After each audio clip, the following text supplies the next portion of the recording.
Hello, I'm Alex Jones, a syndicated radio and television host based in Austin, Texas. And for many years, I've been exposing the criminal activities of the global elite, also known as the New World Order. And this collection of power-mad megalomaniacs has been using a successive string of terrorist events to usher in their corrupt world government. A world government where populations, their own documents show, will be herded into compact cities, will be issued national ID cards, and yes, even implantable microchips. But in this film, we're first going to look at some historical examples of tyrants and governments, oligarchies alike, using crises, in many cases, terrorist events that they themselves perpetrate against their population, against their own bureaucracies, to create a crisis, to get the people to exchange liberty for so-called security. We're going to look at some historical examples of this, going back to Nero burning Rome to blame it on the Christians, and then fast-forwarding to Adolf Hitler burning the Reichstag shortly after being elected, the governmental building, to blame it on his political enemies, to destroy their Bill of Rights and Constitution, and to announce martial law. Then we'll look at the Northwoods document from 1962, where the Joint Chiefs of Staff and many other sectors of the federal government to the highest levels were planning to blow up airliners full of Americans, full of American citizens. Then we're going to fast forward to the federal government training the drivers, cooking the bomb in the horrible attack, the first attack on the World Trade Center in 1993. They were caught doing it. It was in the news, but got brushed aside. The FBI was caught on videotape admitting it, bombing the World Trade Center complex to get their agenda through. Then, of course, 1995 with the Oklahoma City bombing. Again, staggering amounts of evidence, an absolute proven fact that the government had prior knowledge and was instrumental in engineering the attacks on the Alfred P. Murrah building in Oklahoma City. And then, of course, none of you have to be reminded of the tragic events in 2001 on September 11th. My friends, the government just didn't have prior knowledge of September 11th Al-Qaeda attacks. They actually funded, trained, protected, coddled, shepherded Al-Qaeda into this country, trained many of the terrorists at the Pensacola Naval Air Station, USA, threatened FBI and defense intelligence officers who tried to stop Al-Qaeda, threatened them with arrest. Bush signed, now public document, W199I, 2 months before September 11th, threatening them with arrest if they tried to stop Al-Qaeda. And now his approval rating went from 45% to 90+%. The USA Patriot Act that has just eviscerated the Bill of Rights and Constitution has been passed, and yes, it pertains to Americans. Their cashless society, compact city control grid is falling into place. The people were preconditioned before all of these terrorist attacks to give up their liberties, and then the government will be able to protect them from terrorists. Look at who really stands to gain from this. Look who has the motive. You know, we tripled the FBI's anti-terrorism funding in 1996 after Oklahoma City. They didn't protect us in 2001 from Al-Qaeda, did they? No, they funded and protected them, took their names out of the customs computers, took their names out of the airport computers. Nurse bin Laden back to health in a U.S. hospital. You're going to see all the evidence. We had a war on drugs. There's triple the heroin, double the cocaine on our streets. Government's own numbers than there was 8 years ago. Our prison population has gone from 1.3 million to 6.5 million in the last 2 years, going into 2002, with the numbers only expanding.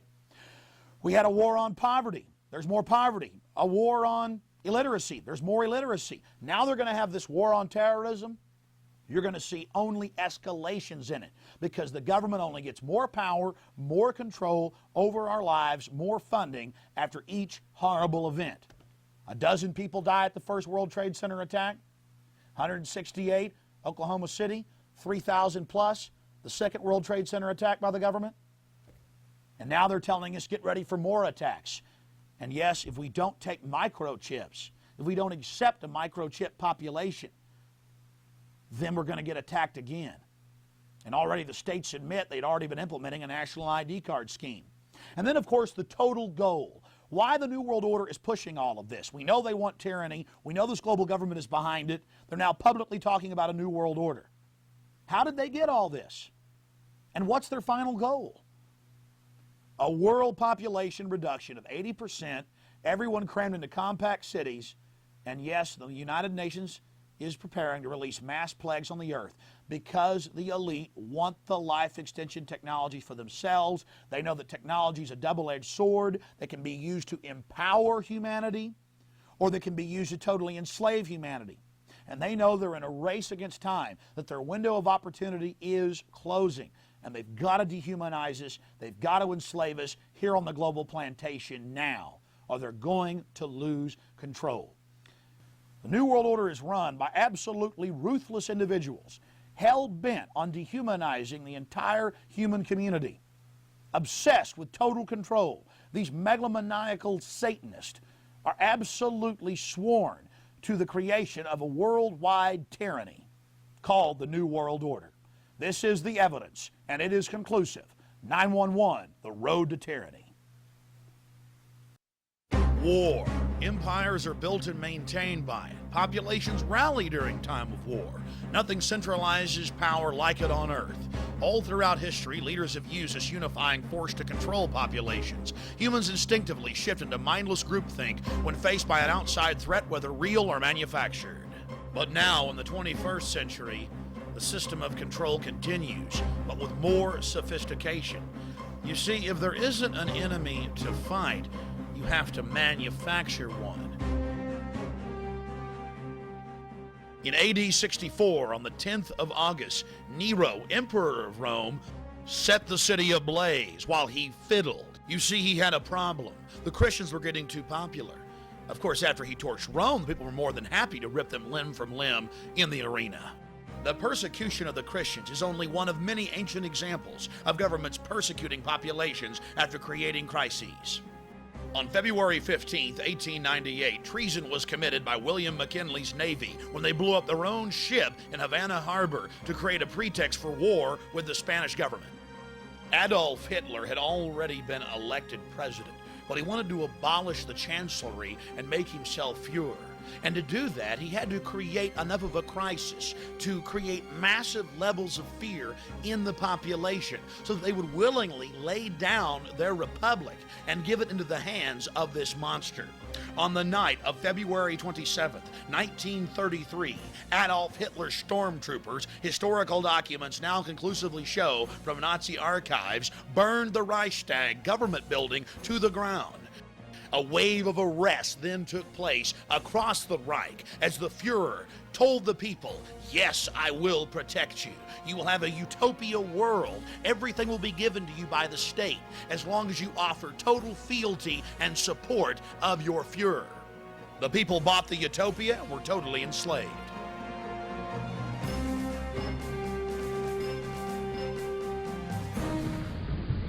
Yesterday, December 7th, 1941,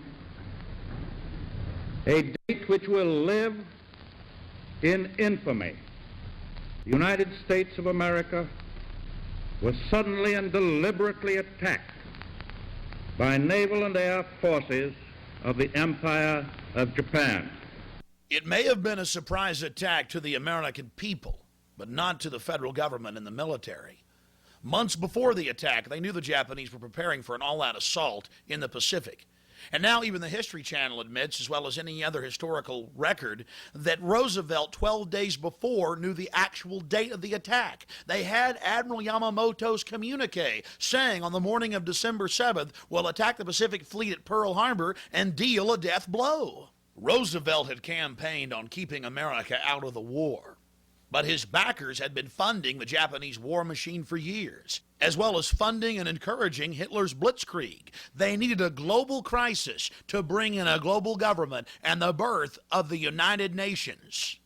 That's why 6 months before the attack on Pearl Harbor, Roosevelt had the Naval Command remove the code-breaking machines from Pearl Harbor as well as dismantle the radar. They had to have the crisis to create this global system of tyranny. Think of the dastardly deed they had committed, leaving our troops, our sailors, our boys to die. You see, the global elite had attempted to create a League of Nations at the end of World War I. World War II had to be bigger and on a larger scale, so the people would say, give us a global government to protect us from these horrible wars.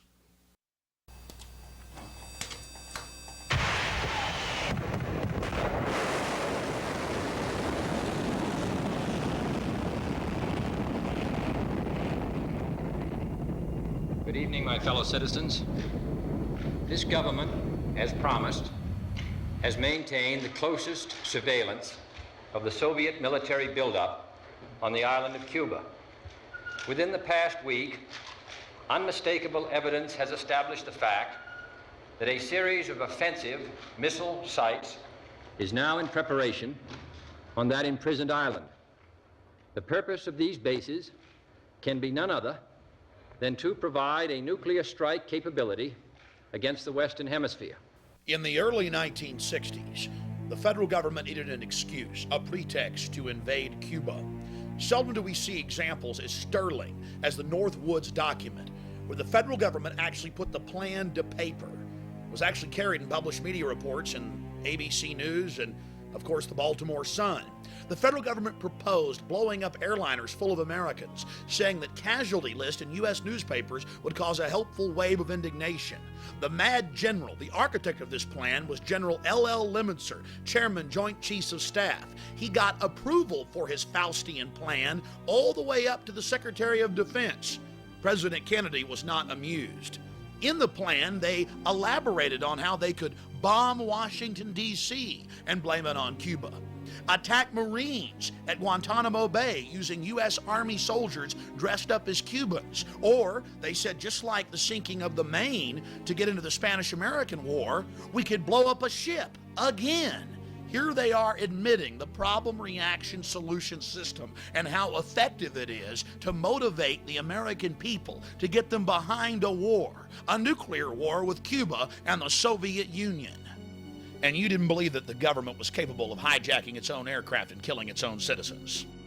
President Kennedy had always been a servant of the elite, but he was so shocked by the Northwoods document that he signed Executive Order 11110 shortly before his death, announcing that he would abolish the Federal Reserve System. He also began to pull us out of Vietnam and signed an order to abolish the CIA. It was at that point that he was assassinated. You see, he had decided to be a leader of the people, to defend their interest, and the New World Order couldn't allow that to happen.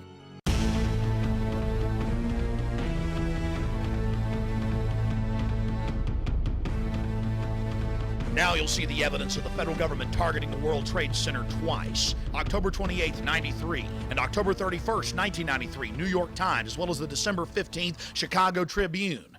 The federal government was actually caught on tape by their informants, ordering them to let the bombing go forward, to cook the bomb, to give the terrorists the detonators, to create yet another crisis, this time to usher in a police state and a war upon the American people.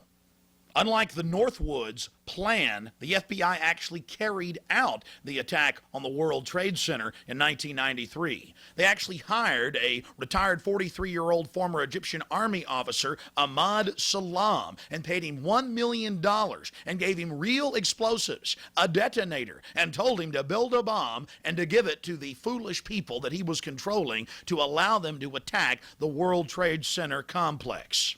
There was only one problem with their plan. Mr. Salam was not as ruthless and sociopathic as the FBI and their globalist controllers. He began to get very concerned right before and, of course, after the attack, saying, "Why are you giving me real explosives if this is just a sting operation?" When they told him to go ahead and let the attack go forward, he secretly recorded the head of the FBI in New York ordering him to let the bombing take place.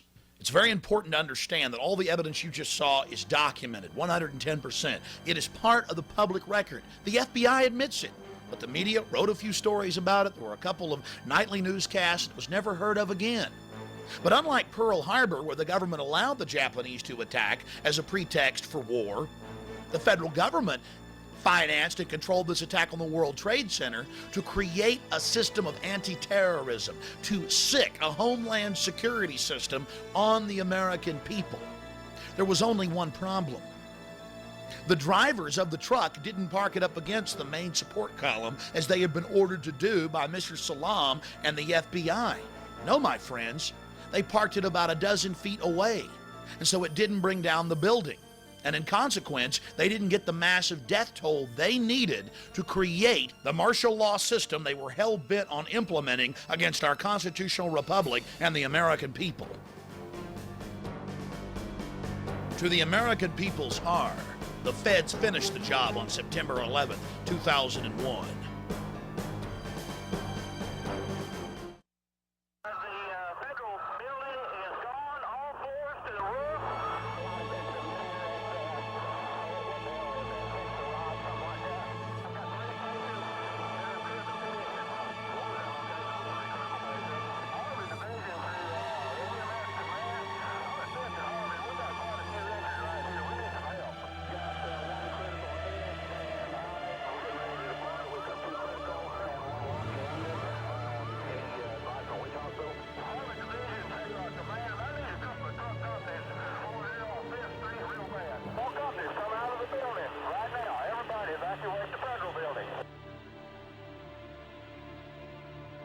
April 19th, 1995, in downtown Oklahoma City, multiple bombs ripped through the Alfred P. Murrah Federal Building. And as usual, federal fingerprints were all over this tragic event. Then President Bill Clinton, taking his orders from on high from the New World Order chieftains, needed a crisis to get his gun control agenda through, as well as his plans for a socialized America. Taking a page out of the Strong Men's Handbook, Bill Clinton knew that a crisis of this magnitude, endless images of mangled children, would pull on the heartstrings of the American people, and they would beg for the Anti-Terrorism Effective Death Penalty Act that he had failed to pass just a year before. The bill absolutely eviscerated massive sections of the Constitution and the Bill of Rights. We've been investigating this tragedy for over 6 years. The amount of evidence is staggering. Let's just hit some of the key points. Now let's get into it. Station that one explosion caused, because here's now what we are starting to learn about the succession, or what someone obviously hoped would be a succession of explosions. The first bomb that was in the federal building did go off. It did the damage that you see right there. The second explosive was found and diffused. The third explosive that was found, and they are working on right now as we speak, I understand, both the second and third explosives, if you can imagine this, were larger than the first. So try to imagine two or threefold happening what we've already seen there. It is just incredible to think that there was that much heavy artillery that was somehow moved into the downtown Oklahoma City Federal Building. 2 other explosive devices were found that were not detonated, and they were larger than the first. I think he said another bomb. Oh my God, another bomb. We just saw, if you were watching there was a white pickup truck backing a trailer into the scene here. They're trying to move people out of the way so they can get it in. Appears to be the Oklahoma County Bomb Squad. It's their bomb disposal unit, essentially, is what it is, and it is what they would use to, if the report that we gave you just a few moments ago turns out to be correct, that they have found a second explosive device of some kind inside this building, they'll back that trailer down there, and the bomb squad folks will go in, and they will use that trailer. You see the bucket on the back there, sort of, this is how they would transport the explosive device away from this populated area to try to do something with it. The Justice Department is reporting that a second explosive device has been found in the AP Murrah building in downtown Oklahoma City. Mike, you're still with us, aren't you? Yes, I am, and I might tell you in addition to that, in fact, what we were told at the scene a few minutes ago was that, in fact, 2 different explosive devices were found in addition to the one that went off. So a total of 3, A total of 3. Now confirmed through federal authorities that a second bomb has been found inside that federal building in Oklahoma City. It was an explosion at 9 o'clock this morning that did that damage you're looking at right there, blowing off the entire north face of that building. Again, you're looking at the north face there. A second bomb was found on the east side of that building. A bomb squad is on the scene. That second bomb has not exploded. We don't know quite the status yet, if they've managed to defuse it, but it has been confirmed that a second bomb was found on the east side. The report I have is that one device was deactivated. Apparently there's another device, and obviously whatever did the damage to the Murrah building was a tremendous, very sophisticated explosive device. So President Clinton just called Governor Frank Keating, and he says that 3 FBI anti-terrorist teams are en route to Oklahoma City. Right now, they are saying that this is the work of a sophisticated group. This is a very sophisticated device, and it has to have been done by an explosives expert. Obviously, with this type of explosion. The medical teams downtown are unable to get into the wreckage to retrieve more of the injured because of the presence of other bombs in the area. Well, I just took a look down the street at the Murrah building again. I see another bomb truck going, so apparently they're going to try to get out that third bomb that's been talked about. Still a lot of activity around the Murrah building. Security concerns that another one still might go off. Fortunately, it didn't, because the second device that they found, we understand, was even more powerful than the first. They then found a third device, and you can see the look on this woman's face at the fear that she might have to go through the same thing again. They then found a third device, which was also larger than the first.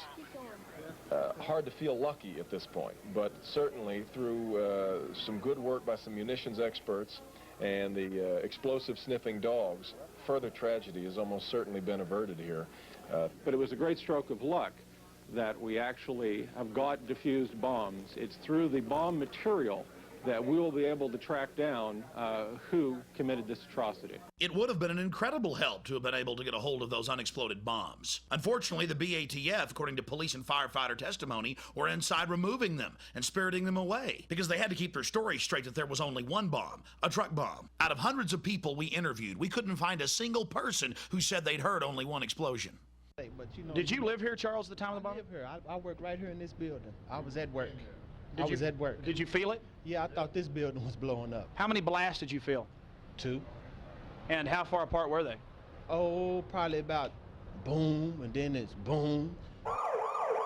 It's a historical fact, part of the public record, that there were multiple devices inside the Oklahoma City building, and that there were at least 2 explosions. The emergency radio transmission transcripts show clearly that the police and firefighters were on the record witnessing the BATF removing unexploded devices. But you see, we have the actual scientific fact. We have the University of Oklahoma's own seismograph reports, as well as the U.S. Geological Survey reports. 2 different scientific institutions showing multiple explosions. But you see, McVeigh would have had accomplices, and that didn't fit in to the federal story, especially if the reality showed that it had to be somebody who had access to a federal building for long extended periods of time.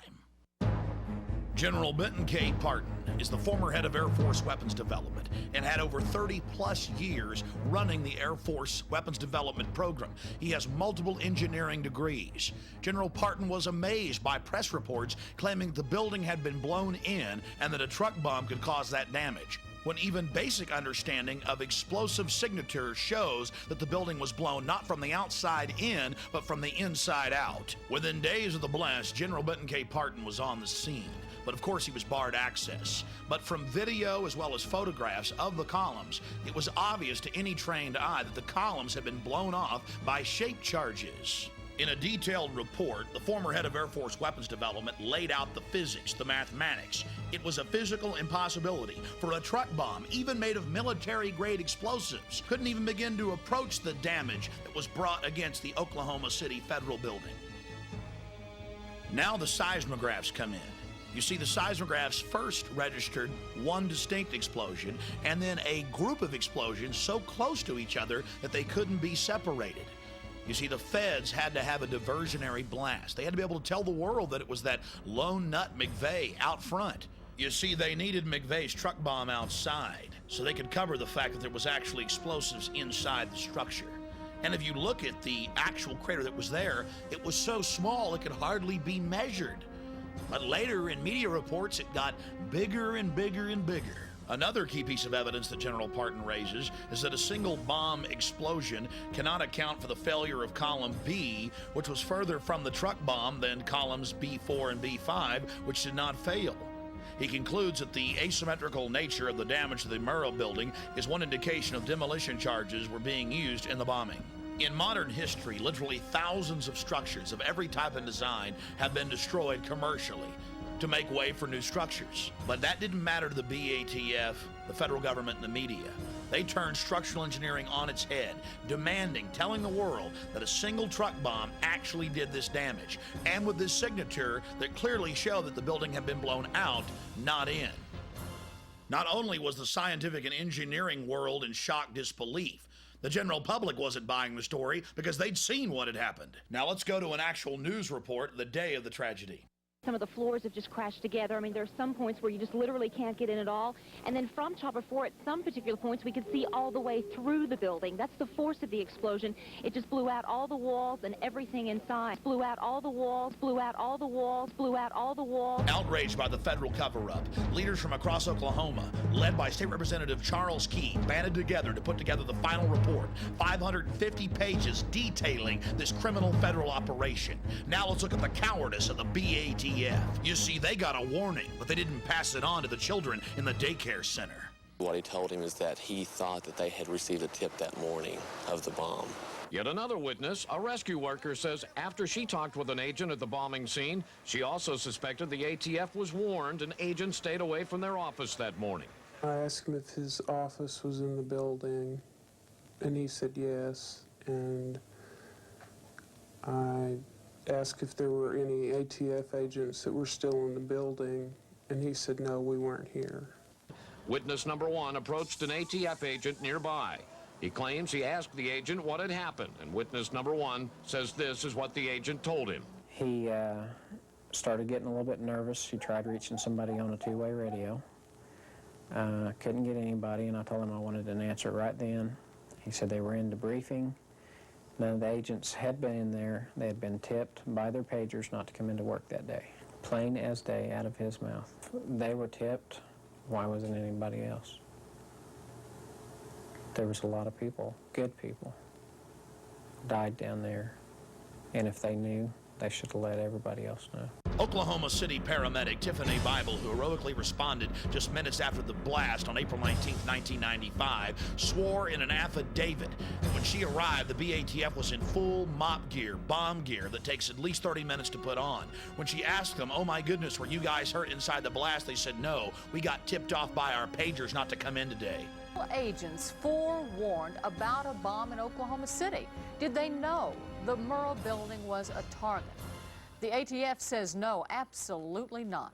But tonight in a story you'll see only on the news channel, you're about to hear otherwise from people who were at the Murrah building that morning. We're asking simple questions and we can't get any answers, so it makes us that much more curious, you know. Where the hell were they?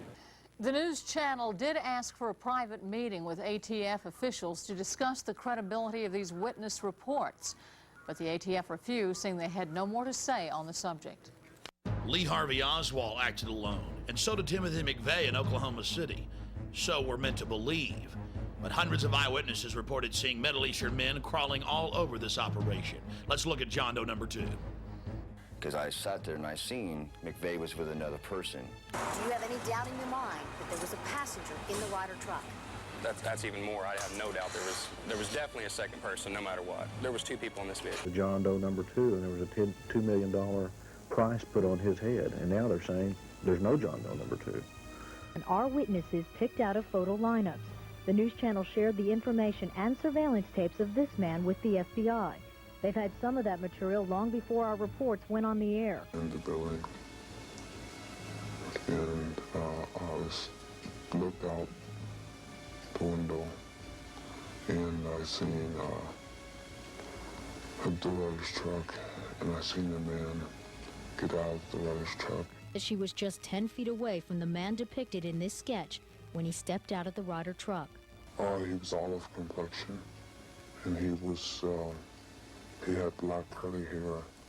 He was wearing the baseball cap, but his curls were sticking out of his head. He was short in the back, but you could still see the curls in his hair. He was not American. He was foreign. You can tell by his skin, his face, the way his face was. We asked FBI Dan Vogel if John Doe number 2 is still part of the investigation. Does he exist? The answer, yes. The FBI is still trying to locate and identify John Doe number 2. The man in our reports is Iraqi. Today, the FBI says they are not pursuing a Middle Eastern connection. This doesn't mean it has been ruled out. That could change tomorrow. State, local, and federal police around the country actually detained dozens of Middle Eastern men trying to exit the country. Former Iraqi Republican Guard officers like Al Husseini Hussein. Despite all this evidence, the Clinton Justice Department said, release them. We don't want to talk to them. There is no Middle Eastern connection. In the making of this documentary film, our team has interviewed scores of former FBI agents, current FBI agents, police officers, detectives who were on the scene and who worked the case. They arrested members of the Iraqi Republican Guard while trying to flee the United States. They would open up their bags and find blue jogging suits, bomb-making materials. They would try to hold them, try to charge them. They could have convicted them in front of a jury, according to my sources. But Bill Clinton demanded their release. Later, I interviewed David Shippers, the man that impeached Bill Clinton, that brought down the mob in Chicago. And David Shippers stated that the Oklahoma City bombing team was the same people involved in the World Trade Center attack on September 11th. And guess what? Al Husseini Hussein was actually working in the Boston airport. It's amazing. Now we see the grand plan of the feds. These people are actually working for them. All the evidence shows. And the details are chilling. We'll also focus on surveillance cameras, cameras that caught the bombing on tape and maybe the men behind the bombing. The News Channel has new information tonight that there's a chance surveillance tapes could be the smoking gun evidence.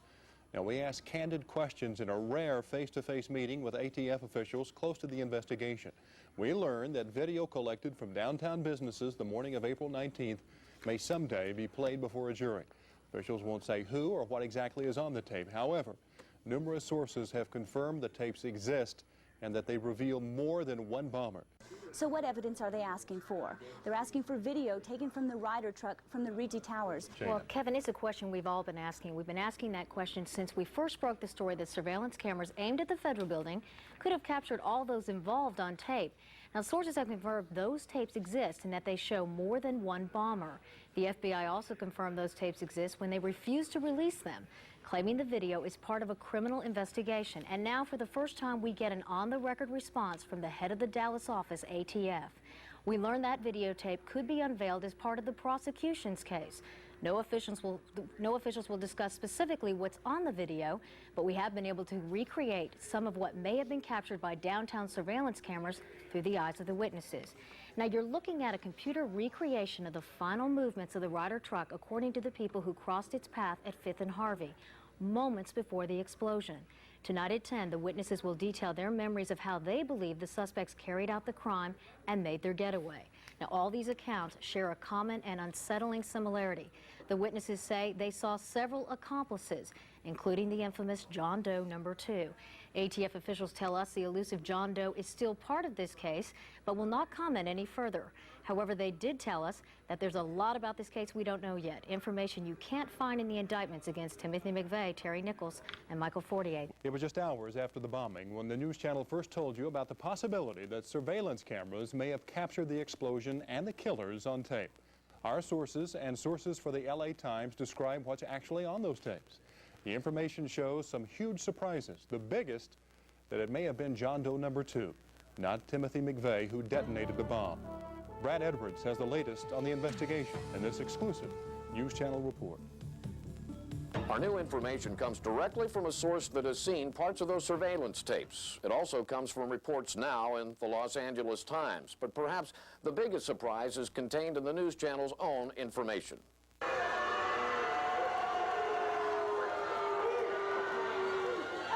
Timothy McVeigh was not the last person to leave the Ryder truck. In fact, another man sat inside the cab of the truck after McVeigh got out. We believe that man is John Doe number 2, a man who, for all we know, is still on the loose, leaving open a vital question. Was it John Doe number 2 who actually set off the bomb, not Timothy McVeigh, as we've all been led to believe? News Channel 4 has for weeks been demanding copies of the surveillance tapes from the FBI. The federal government so far is dragging its feet. But many people in the investigation have seen the tapes, and now so has a source willing to describe to the News Channel what the tapes show. The LA Times report shows there was a surveillance camera near the corner of 5th and Harvey and another near the corner of 5th and Robinson. Federal investigators recreated the time sequence leading up to the bombing by matching the video and still photos from the surveillance cameras. Since we can't show you the tape ourselves, we're reenacting what our source says he saw on those tapes. As witnesses told the News Channel before, the tapes show the Ryder truck parked in front of the Murrah building where we now know the blast went off. As witnesses also told us, the tape showed 2 men sitting inside the Ryder truck. A man strongly resembling Timothy McVeigh gets out of the driver's side, steps down. He then appears to have dropped something on the step up into the truck. He bends down and appears to pick something up off the step. Then he turns and walks directly across 5th Street toward the Journal Record building. All this time, John Doe number 2 is still inside the Ryder truck's cab, sitting on the passenger side. Time passes. The surveillance tape is time-lapse photography. Without knowing exactly the time interval between shots, our source can't be sure how long John Doe number 2 sat in that cab. What was he doing all that time? Then the tape shows John Doe number 2 getting out of the passenger side of the Ryder truck. Again, the tape shows that a bombing witness accurately described what happened next to News Channel 4. I was standing in the building, and I looked out the window, and I seen the Ryder's truck, and I seen the man get out of the runner's truck. The tape shows John Doe number 2 getting out, shutting the passenger side door. He steps toward the front of the truck and is momentarily out of the frame of the surveillance camera.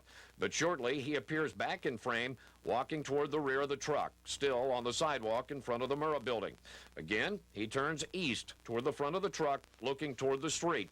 John Doe number 2 then walks diagonally across 5th Street toward the east, as if heading toward the YMCA or the intersection of 5th and Robinson. He again leaves the frame of the camera. Another camera shooting from another angle clearly shows the actual explosion that destroyed the federal building and killed 169 people. So what does the mysterious John Doe number 2 look like in the tapes? The man who stayed inside the Ryder truck, possibly triggering the bomb? Well, his features are obscured by a baseball cap in the portion of tape seen by our source. The same kind of cap shown in the composite drawing first released of John Doe number 2. The cap was a sports cap, flame style. The man himself was taller than the man resembling McVeigh and much thicker in build. He appears to have a dark or olive complexion. Our source saw only a few minutes of tape. He didn't see all of the almost 20 minutes of surveillance tapes that reportedly were distributed to FBI agents around the country to help in their investigation. But they do show enough to raise some crucial questions. Who actually set off the bomb? What was John Doe number 2 doing in the cab of the truck after the McVeigh lookalike got out? And how did John Doe number 2 get away from the Murrah building? My understanding is there was a video of McVeigh getting out of the Ryder truck, jumping into this other pickup with John Doe number 2. Well, where's that video? Are we ever going to get to see it? Do you realize what you've just seen, America? The government had multiple surveillance camera tapes. In fact, when it finally came out in court, when the federal government declared in 2001 that they wouldn't release the videotapes because of national security implications, that there were actually 12 surveillance camera tapes that had these different Islamic individuals, these Arabic men with McVeigh and others, as well as the BATF hiding out right down the street, preparing to pounce on the operation and declare themselves the heroes, the saviors, the victims. Think about it. Now in 2001 and right into 2002, the federal government claims national security and refuses to release 12-plus surveillance camera tapes. What are they hiding? And the feds never tried to use it in court. I mean, if they had McVeigh pulling up alone and bombing the building and it was just a truck bomb, why not use the actual surveillance camera tapes to do it? But they didn't do that. You have to ask yourselves why. What's on that tape? Well, after you've seen all this evidence, it's clear. Federal involvement. Ratcheting up the police state right here in America. Danny Coulson, the FBI's top counterterrorism agent, checked into an Oklahoma City hotel nearly 9 hours before a truck bomb nearly leveled the Alfred P. Murrah Federal Building. The Embassy Suites Hotel receipt of Danny Coulson, the director of the FBI's Terrorist Task Force and founding commander of the Bureau's hostage rescue team, was dated April 19, 1995, with a check-in time of 0:20. That's military time for 12:20 a.m. Almost 9 hours before the blast, Chief Agent Coulson lied to the American people. He told a Time magazine reporter in 1999 the harrowing tale of how he sped at over 100 miles an hour from his home in Dallas, trying to get there after the bombing to save people and conduct an investigation. Oh, and by the way, the FBI won't release any of the credit card statements and records for any of their agents. What are they trying to hide? The system wasn't working. Going through the system didn't work. I did everything that they advised me to do. It didn't do any good. Hoppy Heidelberg was an upstanding member of the community with no criminal record. He'd been a grand juror for years. But when he started asking questions about the Middle Eastern connection and FBI prior knowledge and BATF involvement, the FBI actually came to his house brandishing firearms and told him to shut his mouth if he knew what was good for him. When he refused to be part of the cover-up and demanded that he be able to call witnesses as his right as a grand juror, the judge kicked him off the case. Just one more piece of this massive cover-up. The news channel has learned of another strange development. Apparently, before the bombing, Governor Frank Keating's brother, Mark, had been working on a novel about a terrorist bombing in Oklahoma City. Stranger still, one of the characters in the novel was named Thomas McVeigh. Governor Frank Keating's brother, Martin Keating, wrote The Final Jihad. In the book, Tom McVeigh masterminds the bombing of the Oklahoma City building. He dedicated the book to the Knights of the Secret Circle, a known Illuminati group. And he wrote the book 2 years before the bombing. The tragic events of Oklahoma City, if the truth was known to the public, makes it even more tragic, even more horrific. You see, it's now a monument to the police state, a monument to the sacrifice the government made of American lives, of American blood, of American tears, as an excuse to get the feds to be able to circle the wagons against the American people, to have a pretext, an excuse to expand their police state. They covered the whole operation up. It's clear that they had prior knowledge that multiple bombs were detonated on the inside of the building, that the feds have grabbed the 12 surveillance camera tapes and are refusing to release them, even in 2002. Threatening grand jurors, destroying the building and burying it under guard. The federal government blamed this tragic event on Christians, conservatives, gun owners. But if you look at the evidence, it's clear who's behind it. The federal government. And they use this, just like Hitler used the Reichstag, to get martial law cranking in America. $62 million is coming to Oklahoma soon to help anti-terrorism and disaster relief efforts. Government crime certainly does pay, especially when it's government-sponsored terrorism against its own institutions. That's right, the BATF locally got tens of millions of dollars extra funding, but so did every other federal agency that tries to control the American people. $24 billion increase in anti-terrorism funds. And after September 11th, they've now tripled that. And of course, the BATF ensured that the building was completely demolished, so there couldn't be any evidence of their heinous acts. And that's right, ladies and gentlemen, they actually buried the building under guard at a private landfill with Wackenhut guards protecting it. From A to Z, federal fingerprints all over it and doing everything they can to suppress the truth. For Bill Clinton, the servant of the New World Order, whose approval rating exploded after the attack, and his attack dog, the butcher of Waco, Reno. She was very happy to blame it on Christians and conservatives and gun owners. It was her excuse to expand federal control over local police and to merge the military with the police in new giant anti-terrorism training camps where the military and the police prepare for mass gun confiscation and extermination of the American people. Evidence of that's coming up later. Oh my God! Oh my God! You've seen the evidence of government-sponsored terrorism throughout history. Now let's take a closer look at what happened on September 11th, 2001, and how it's being used to usher in a new world order. What is at stake is more than one small country. It is a big idea. A new world order where diverse nations are drawn together in common cause to achieve the universal aspirations of mankind: peace and security, freedom, and the rule of law. Out of these troubled times, our fifth objective, a new world order, can emerge. Now we can see a new world coming into view. A world in which there is the very real prospect of a new world order. The Council on Foreign Relations, known as the CFR, an organization publicly sworn to destroy American national sovereignty and usher in a tyrannical world police state, could not contain their glee on September 12th, the day after the tragic attack. They announced their new world order.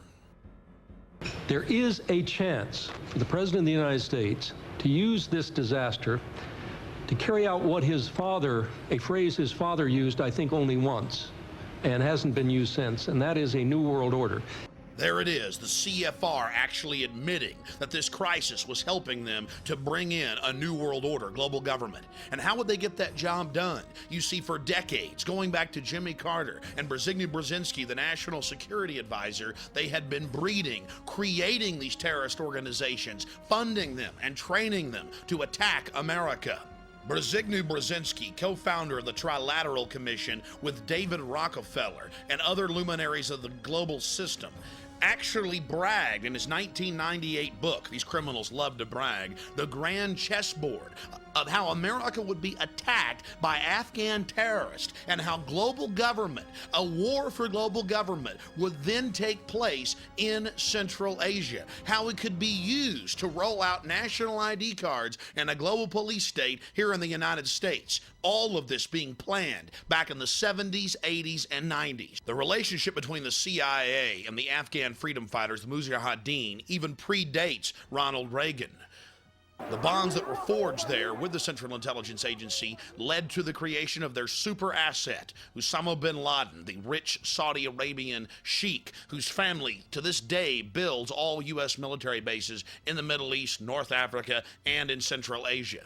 It's on the record that bin Laden's a CIA asset, and every time an American president needs a distraction overseas, a ship or an embassy gets blown up. On October 12, 1998, the USS Cole, while docked at the port of Aden in Yemen, was attacked. 17 Americans were killed, 39 wounded. Sacrifice yet again on the altar of globalism. Just like clockwork, every time Bill Clinton was in trouble, an embassy, a ship, a barracks was blown up.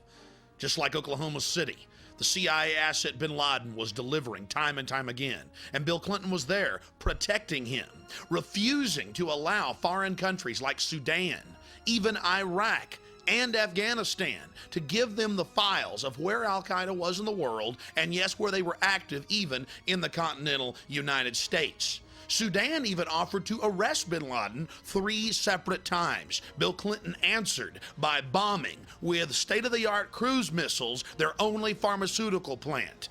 Denying Africa desperately needed medicines. You see, in reality, it's a lot bigger than just Republican or Democrat. The reality is the Central Intelligence Agency, controlled by Wall Street, has been grooming this creature and his family over the last 50 years to carry out dangerous projects in the Middle East, Central Asia, and North Africa. Back in 1996, the CIA worked in tandem with Pakistan to create the Taliban. Then in 1998, when the Afghans offered to arrest bin Laden, the CIA responded, publicly telling him to do no such thing. They needed this boogeyman for one more big action, and his family the entire time was being rewarded with giant satellite company deals, oil company mergers, and some of the biggest construction projects in the world.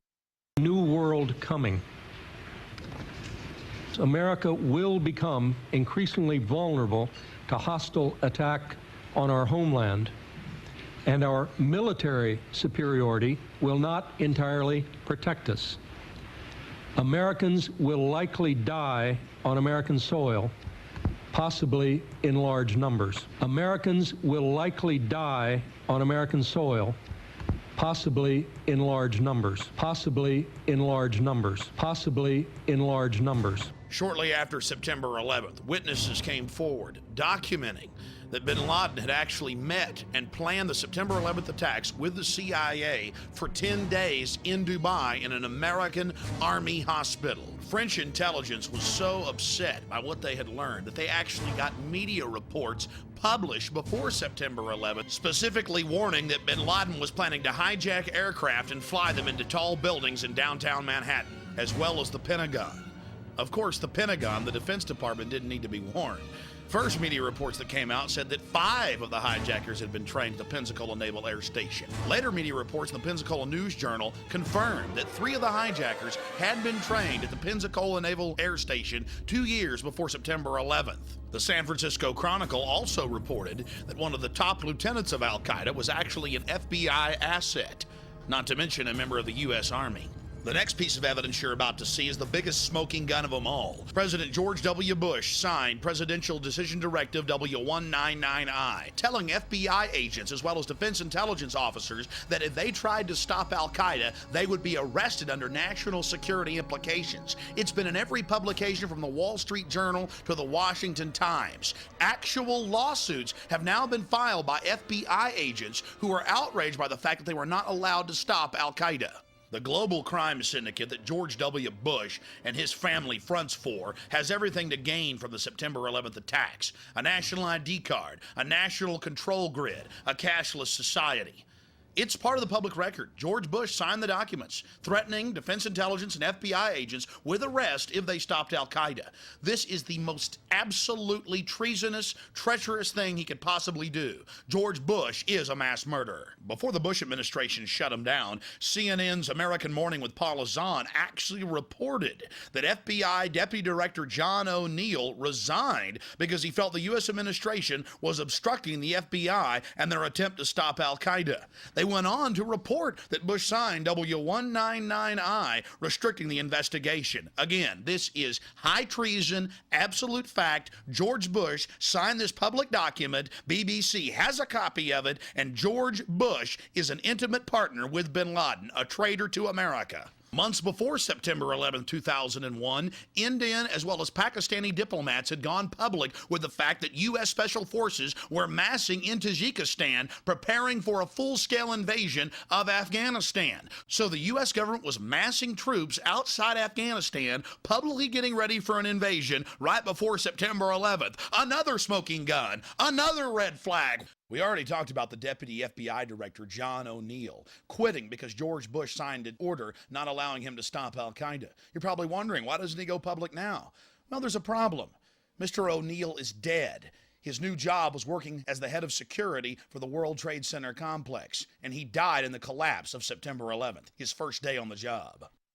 The Bush and bin Laden family connection goes back over half a century. And by the 1970s, George Bush Jr. as well as Osama bin Laden and his big brother were already vacationing together, owning airports as well as oil companies together. Even before September 11th, the Wall Street Journal had called for the Bush family to end their relationship with the bin Ladens. Then, of course, there's the Carlyle Group, the biggest defense contractor on the planet. And guess who the majority owners are? The Bush family and the bin Ladens. They could profit in the hundreds of billions off of this new war. Now you begin to understand what's fueling these criminal activities. Money and power. Dozens of respected publications have asked a simple question. What brought those buildings down? Especially Building 7 that wasn't even hit by an aircraft. Lou Caccioli, a 51-year-old firefighter in New York who was trapped inside the building, reported that multiple bombs were going off all around him. There are other eyewitnesses, former military munitions experts and police officers, as well as structural engineers. The oldest firefighting magazine in the country was absolutely outraged, demanding a real investigation. According to their evidence, there's no way that aircraft could have brought down those buildings. And don't forget Building 7. Nothing hit Building 7, but still it collapsed in a symmetrical fashion. The September 12, 2001 San Francisco Chronicle reported that Mayor Willie Brown was warned by the federal government not to fly on September 11th. He was warned the evening before. Now, of course, under pressure from the White House, Willie Brown refuses to say exactly what federal agency warned him, just that he was warned not to fly on September 11th. I wish the rest of the American people would have gotten that warning. But of course, if the American people would have been warned, then the government terrorist attack wouldn't have had its desired effect, to have the people begging for a nightmare global police state.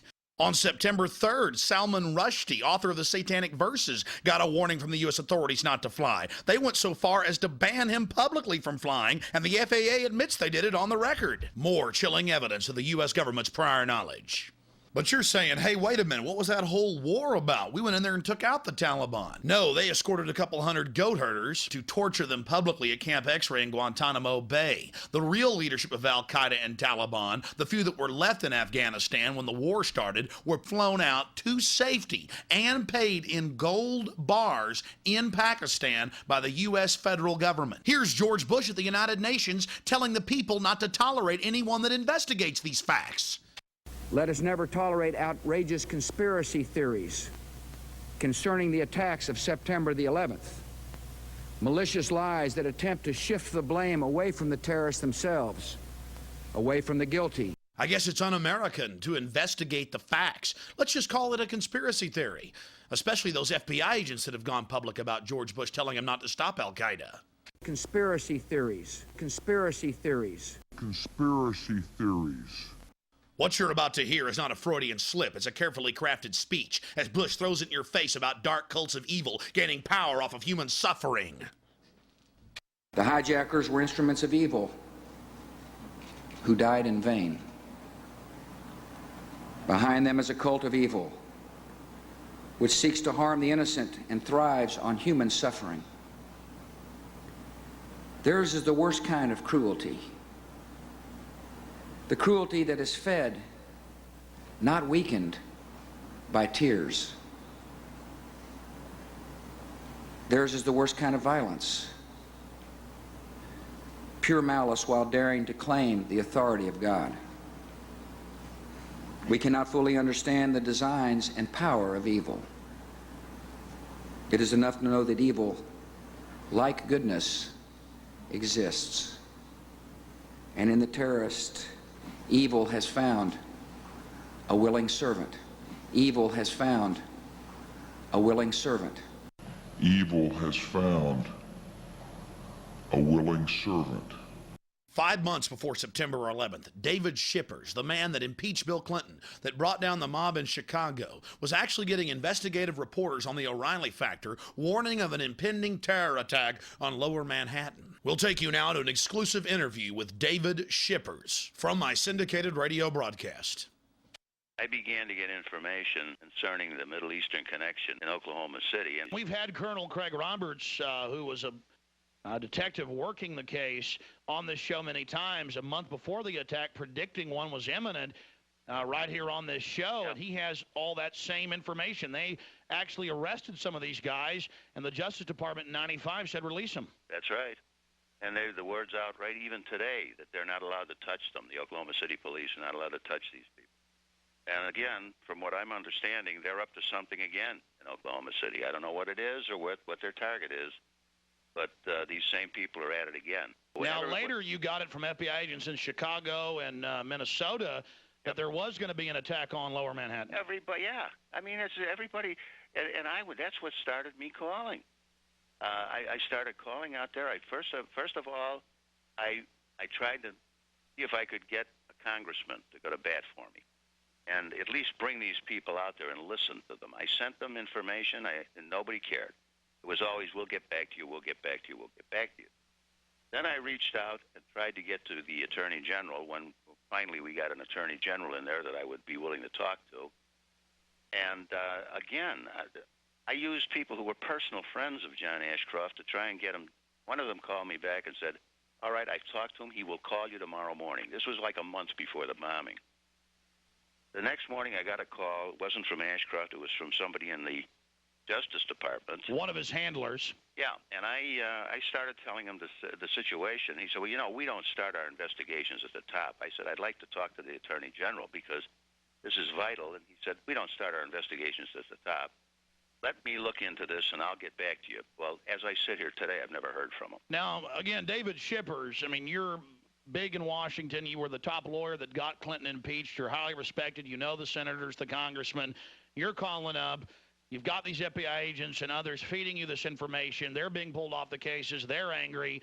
That's even been in the news now from Minnesota and Florida and Illinois.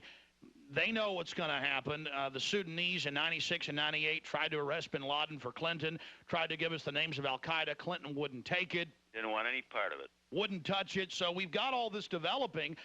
We've got police officers and FBI on the ground who know who bombed Oklahoma City. They've got them in custody with blue jogging suits and bomb-making components. They're ordered to release them.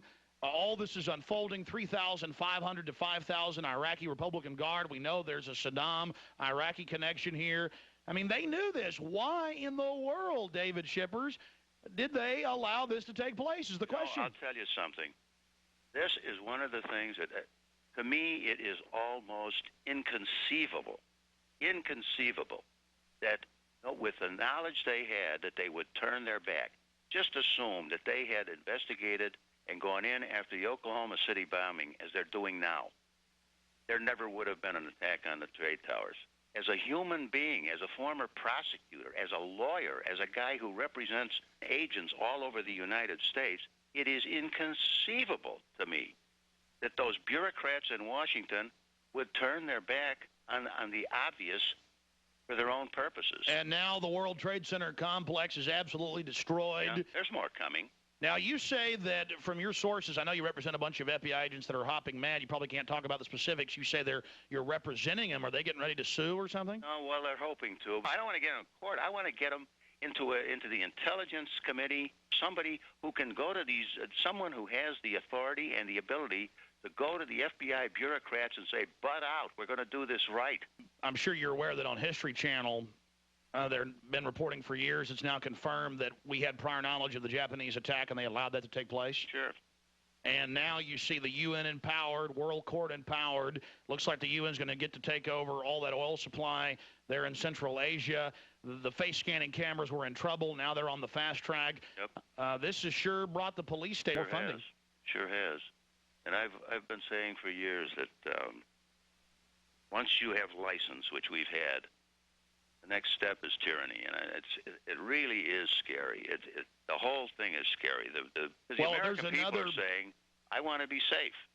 And I will, who was it, Ben Franklin said, if you give up your liberties for security, you will eventually lose both your security and your liberties. Absolutely. What was the intel you were getting from these agents? What were they saying? This agent here in Chicago filed the affidavit where he laid out the whole way that the money moves, the way that it's handled, how it comes out of the Middle East into the Chicago area, not only Chicago, but into the United States, how it's covered, how the operatives are covered, and then how the money gets back, how it's transferred back, and where it's kept while it's here. And that affidavit ran like 30 pages, laid it out. And that was the only one. He had to go through hell on earth in Washington. He had to fight like a tiger. Everybody in his own bureau and in the Department of Justice was against him, and still. Now, the FBI agents in Minnesota knew about all this and have the evidence, but they couldn't even get a wiretap or a warrant to search these guys. Exactly. And we're talking about some of the actual hijackers. Exactly. And and then this woman that was talking to me, she had other contacts who were in naval intelligence and in other areas, and she was reporting that there was one of these terrorists that was involved or connected with the bombing in Oklahoma City was working at the Boston airport. A friend of mine who happens to be an agent had information showing that there were Hamas operatives working in baggage in areas at O'Hare Airport with free access to any part of the airport. But no one would listen. Clinton and his boys didn't want the United States to realize that Flight 800 was a terrorist attack and that the Oklahoma City was a terrorist attack because they didn't want to have to admit that the intelligence of the United States was totally destroyed. Well, Craig Roberts says it best. They wanted to demonize the patriots, the Christians, and create this internal security force to watch Americans because, oh, the precious Arabs, they can't do anything wrong. That's exactly what they started. Remember, I forget what nitwit it was that came out and said, you know, you can really blame some of the Rush Limbaughs and the talk show hosts who are fomenting this terror. Well, that was Bill Clinton. Clinton made that statement. And they had a handy guy in McVeigh. They had a real handy guy. I also know, and I know this through affidavits that I've read, that there were people, eyeball witnesses, who saw the Middle Eastern man running from the scene alongside McVeigh. And why don't the feds just release those 12 surveillance camera tapes if it's just McVeigh alone? Those surveillance camera tapes are going to show that there was a Middle Eastern man running with him. Some of these people who gave affidavits were interviewed by the FBI during the course of the investigation. They were interviewed about the second person they saw, and the agents tried to make them say that the second person was Nichols. Every single one of these people said absolutely not. It was a Middle Eastern type individual. Al Husseini. Now, listen to this. None of those 302s, none of those investigative reports have ever surfaced. So the FBI comes up with all these thousands of documents that they claim they overlooked, but the key ones where they tried to get them to say it was Nichols never surfaced. What were they saying about the attack on Lower Manhattan? The original report that I got was that that they had arranged for 3 attacks on the United States. 1, they were going to take down an airliner. 2, they were going to attack a federal facility in the heartland of the United States. First one's TWA, Oklahoma City, in reverse order, and then now. And the third one was going to be a massive attack in Lower Manhattan. The original plan was a suitcase tactical nuclear weapon. The people that I was talking to were very, very, very credible people. And, Okay, here's the bottom line question. You're getting intel, attack on Lower Manhattan, third big attack. What did you say? I mean, who did you talk to? I mean, we know you tried to get to the Attorney General and I tried others. to get to the Attorney General. My first move was to go through some of the people I knew in Congress to see if I could, somehow, because I was working on a two-front. It was really a two-front war. On the one hand, I wanted to get someone to listen to Jana about Oklahoma City, and what was coming up, what may be coming up. On the other hand, I was trying to get somebody to understand that Hamas has infiltrated the United States. I tried the House, I tried the Senate, I tried to get to the Department of Justice. The very people that put up roadblocks on the attack against the terrorists under Clinton are still there. And they still constitute almost like a moat between the people with information and the people who should hear the information. So when you're talking to these Justice Department people and folks in Congress trying to give them all this information, what do they say to you? They say, oh, my, that's wonderful. Yeah, we'll get right back to you. I have never got a call back. When I was on a radio program out east, out in Pittsburgh, and I hinted at this. I just hinted that the FBI was sitting on information when they should have been sharing it with others, and as a result, there was a breakdown in intelligence. The next morning, I got a call from the office of the Speaker of the House, who happens to be an Illinois Republican. Hastert, right. And they said, we understand. They hadn't heard the show, but they said, we understand you've got some information, et cetera, et cetera. I said, yes, I do. I would really like to share it with somebody. I have at least 2 and maybe 3 witnesses that should be subpoenaed to come out there and testify in executive session and tell you what I was talking about. Okay, we'll get back to you. That never heard again. A couple of days later, I got a call from the Senate Intelligence Committee. We hear that you've got information, et cetera, et cetera. Yes, I have information, and I'd be perfectly willing to bring it out to you, or I'd be perfectly willing to have my witnesses go in there and testify, but they have to be subpoenaed. Okay, we'll get back to you. That was last week. I still haven't heard a word. I talk to people like you who are in the media, people who are really well aware of what's going on, and they cannot believe that this can happen. Strangely enough, the one people that I haven't heard from is the FBI intelligence people. Of course, if I did hear from them, I wouldn't talk to them anyhow, because they're totally incompetent. They got their funding tripled after the first... Boy, that's great. They can all get a raise, and they can all sit around and tell everybody that their informants tell them this and informants tell them that.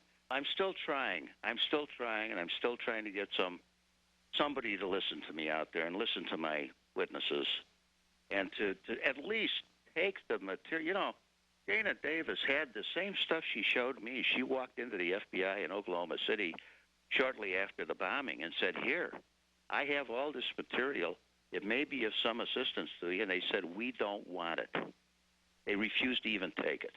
Just like Sudan trying to give us the names of al-Qaeda and arrest bin Laden. Exactly. And they said, we don't want to do that. Well, then I think you're an investigator. You're a prosecutor, Mr. Shippers. You prosecuted the President of the United States, successfully got the indictment, but not... prosecuted the outfit here in Chicago for 5 years. So, you can see the motive. I see more intelligence funding. I see the cashless society with the biometrics. I see an expanded UN. I see NATO planes patrolling our skies. Right. UN General McKenzie on Nightline the 19th, a week after the attack, 8 days after the attack, saying we need UN troops on our borders.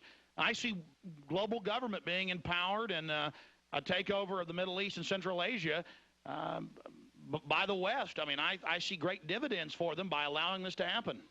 So I hope to God you're wrong. I do. But and I can't fight with you or argue with you on it because it does seem to be heading that way. For trying to protect their country, the heroes get crucified. The heroes get crucified, and the bureaucrats sit out there and tell each other what a great job they're doing until another city blows up. And then they say we need more tools. They have all the tools in the world. They could have found the money years ago if they had just listened.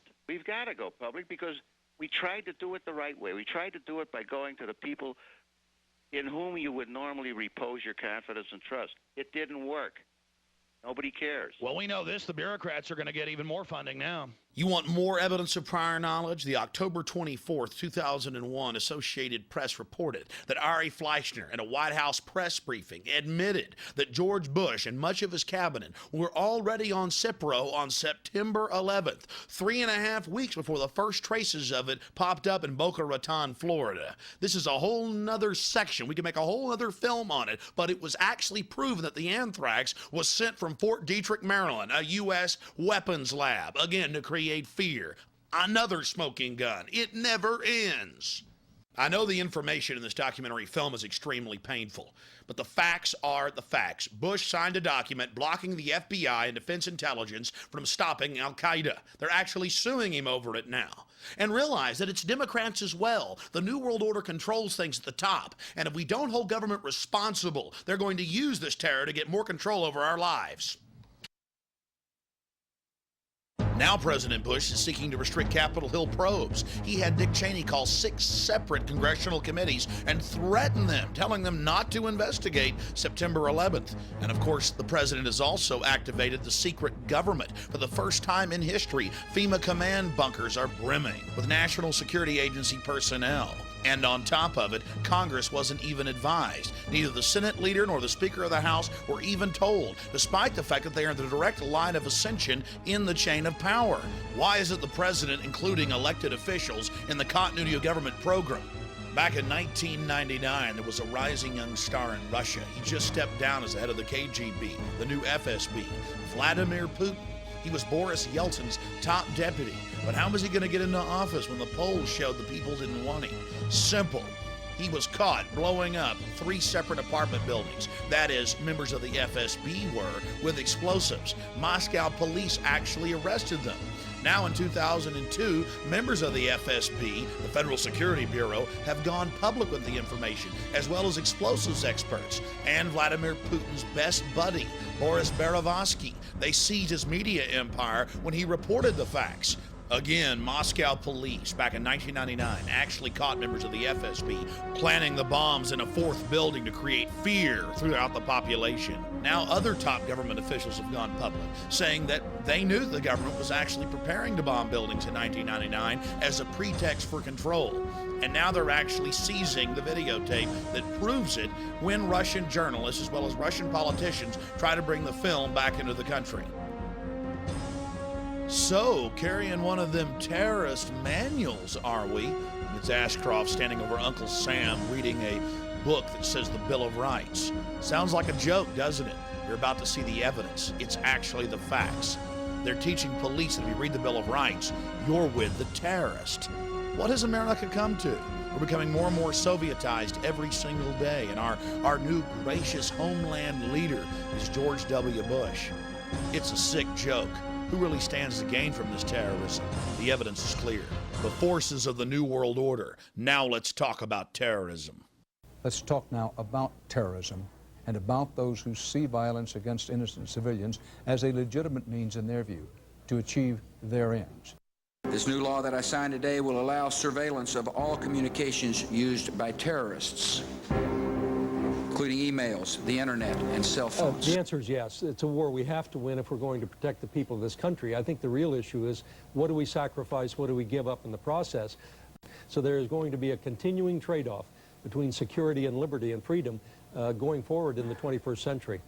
Security is having this discussion right now with the political leaders, and we're probably going to be asked to do some things that many people might not like, because it's going to call into question some of the freedoms that we have had. Politics of terror.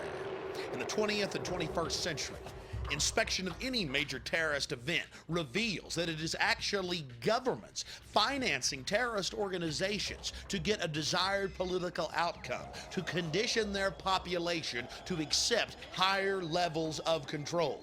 You've seen Hitler, Stalin, Mao, you've seen them all do it throughout the 20th century. And now in the 21st century, they're telling us it's going to be the century of terror and the century of a new world order. Look at the U.S. government. They tell us to give up our rights while our borders stay wide open, while tens of millions of people pour across our borders, come in through our ports, and land on airplanes. They have the nerve to tell American citizens that we must accept a national ID card in the name of safety. Use some common sense. The government tells us to leave the borders open even after September 11th and then treats us like slaves. Doesn't make any sense unless you're a slave master. You see, ladies and gentlemen, you have been declared the terrorist. You're looking at an FBI flyer, and they've gone out nationwide, where the FBI actually states that Christians, conservatives, gun owners are part of terrorist organizations. Defenders of the U.S. Constitution are listed as terrorists. If police encounter them, call the FBI anti-terrorism hotline immediately. Even defenders of the U.S. Constitution, people that make numerous references to the U.S. Constitution. Wait a minute, I thought police swore an oath to protect and defend the Constitution. Not in the new America, not with an America with a big fat K. Face the facts, America. You are the terrorist. Abby Newman claims the checkpoint was unconstitutional. State police say the stop was legal and Newman took it too far when she assaulted them. You can take a look at the video from the trooper's car taken here from the website Infowars.com and judge for yourself. Notice that the media wouldn't show a full screen so no one could tell what was actually happening. We'll show you what really happened. I need to know who you are. No, you don't. Yes, ma'am, I do. I'm not speeding. I am not intoxicated. I have given you no reason to stop me, and this irritates me. And I would be very happy to go into town and talk to the supervisor. Sir, you cannot. You cannot. This is my... Step out of the vehicle. No, sir. You cannot reach into this vehicle. Sure I can. You cannot. I got to know who you are. You do not. I must know who you are before you can go down the road. I have not broken any laws. I have not accused you of breaking any laws, ma'am. You just reached in my vehicle and opened this door and are demanding I have no idea who you are. The officer admits she's done nothing wrong, but she still must present her papers, all part of being guilty until proven innocent. I need to know who you are. Do you have a driver's license? You just proved to me you don't have probable cause because you don't avoid... Okay, shut your ignition off for me. Pardon me? Turn your car off for me. Why do I have to... Because I'm asking you to turn my car off. You are violating my United States constitutional rights. Any laws that go contrary to the United States Constitution are null and void, and I do not have to submit to them.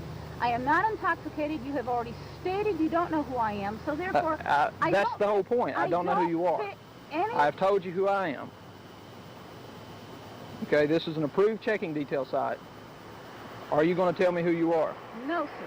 You're not going to tell me who you are? You have not charged me with anything. You've not told me I've done anything wrong, and I do not owe you that, sir, because I don't serve you. You serve me. Okay. Because when you take one, you take another, and before all, you know it, we can't go anywhere without our papers, and that's what this is. May I see your papers, please? You can't travel down this road, ma'am, unless you show me your papers, please. You've already told me that the stickers are in order. I wasn't traveling in undue speed. I've done nothing wrong, and this is absolutely wrong. Don't reach inside my vehicle. I'm going to place you under arrest for obstruction of justice. What am I obstructing, sir? Sir! Step out of the car for me. Step out of the car for me. You are physically forcing me out. Step out of the car. No, sir, don't you touch any of my personal belongings in this car. You're right, I've recorded this conversation. That's assault. Yes, I did. Resisting arrest. It is not assault. I'll get the car. Don't you take one single item out of my vehicle, sir. I'm not fighting you. You're under arrest for resisting arrest, obstruction of justice, and assault on a police officer. I did not assault you. Think about our priorities in America. At a warrantless Fourth Amendment violating checkpoint, they pull over a housewife with no criminal records. When she simply doesn't want to get out of her car, they grab her and charge her with assaulting them. Let's take a closer look and you can judge for yourself what this thought criminal has done. Sir! Step out of the car for me. Step out of the car for me. You are physically forcing me out of the car. No, sir, don't you touch any of my personal belongings in this car. You're right, I've recorded this conversation. That's assault. Yes, I did. Resisting arrest. It is not assault. I'll get the car.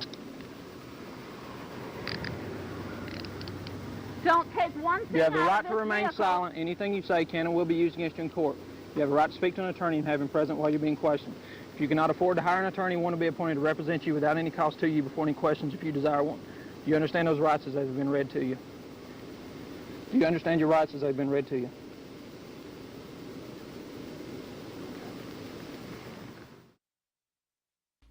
They're not concerned with our borders being wide open, the tens of millions of containers coming in each year that aren't even searched. No, they're worried about a woman on the side of the road and what she's reading, what she's thinking, what she's doing. This is the first generation thought police right here in the United States. This type of activity is totally un-American. These officers should be ashamed of themselves. I want to see it there now. Strategies of submarine warfare. Hidden agenda. Call to serve. Man, she's into this weird crap. Power plays, ruthless.com, The Bear and the Dragon, Patriot Games. Here's where things really get interesting as they begin to dig through her car and find what they consider subversive material. Well, I just want to get a record started. Yeah. You don't ask her, you just want to get the next one. I want to get the next one. She's invoked her right to remain silent, even though she don't believe in our laws. Even though she don't believe in our laws, no, trooper, it's you that don't know our laws. You're the one that's overthrowing our Constitution, our Bill of Rights. Our country was founded on people not being stopped like criminals, like peasants and being searched. The right of the people to be secure in their persons, houses, papers, and effects against unreasonable searches and seizures shall not be violated, and no warrant shall be issued but upon probable cause. You wouldn't believe all the paraphernalia in here. I mean, look at this clipboard right here. Check me out. Comment upon voluntary nature of Social Security. It's a whole riot act on why you don't have to have a Social Security card to pay into Social Security. She's just anti-government, yeah. She apparently belongs to some kind of a clan or something. Militant group. Yeah. It's Dixieland Law Journal, Constitution Society. I mean, all kind of compulsory production of documents. Anti-government, a member of the Klan for knowing her constitutional rights, for being a member of the Constitutional Society. The FBI training of our police has really paid off. I mean, this is... She's definitely studied on it, hasn't she? I'm telling you what is the truth. I wonder if I can keep that for any reason. Well, is it evidence of a crime? You know, if it relates back to her obstruction of justice, I would say yes. I mean, I think obstruction of justice is... That would be the appropriate charge. Good. Yeah. And that relates to it. That's why she did it. I mean, it may actually... She may be the one that would want to bring that to court. I don't know. I don't know either. I mean, it'd probably be fine reading, but I'm not sure if I can seize it or not. Yeah. I don't know that this is illegal. Exactly. I think she can read that all. Yeah. I think she can read it all she wants to. Now this, if they've actually outlawed that is, and I think they have. Abby Newman was vindicated by a jury of her peers and found not guilty of assault on a royal police officer and of resisting arrest. But they still tried to get her for simply invoking her constitutional rights. You heard them digging through her goods. Oh, look at Pocket Constitution. What are we going to do? And then look at this poor guy. This is one of my listeners. They pulled him over. The SWAT team attacked him. He was unarmed. They released a police dog on him and then held up 2 jumper cables on the news and said, look, pipe bombs. Of course, a month later, they admitted that all the charges were false, but that didn't stop them from having a little fun, a little manhunt. There's nothing like it here in the new Rome. America, it's time to wake up to what's happening. We're being treated like animals. Farrell Montgomery, one of my radio listeners, just pulled over, attacked for no reason, shot with 2 taser guns, and a dog attacked him. And then here's the Register Herald. Big newspaper in West Virginia. Christians a hate group. They found out the FBI and law enforcement schools across the state, and it's going on around the country, are teaching them that Christians, period, are hate criminals, are part of a terrorist group if they believe in a second coming of Christ. And all this comes right out of the Project Megiddo report, where they list homeschoolers, gun owners, anybody that cares about freedom, anyone that believes in Jesus Christ, anyone that believes in a second coming. Again, where did the First Amendment go? Anyone that discusses a New World Order conspiracy theory. Well, you've heard world leaders say a New World Order throughout this documentary. Anyone that talks about a New World Order takeover. The evidence is clear. If you resist the New World Order takeover, you're being demonized as a hate criminal. Look, it lists homeschoolers as terrorists. Remember, if you say New World Order, you're a terrorist. It is a big idea, a new world order. Out of these troubled times, our 5th objective, a new world order and emerged.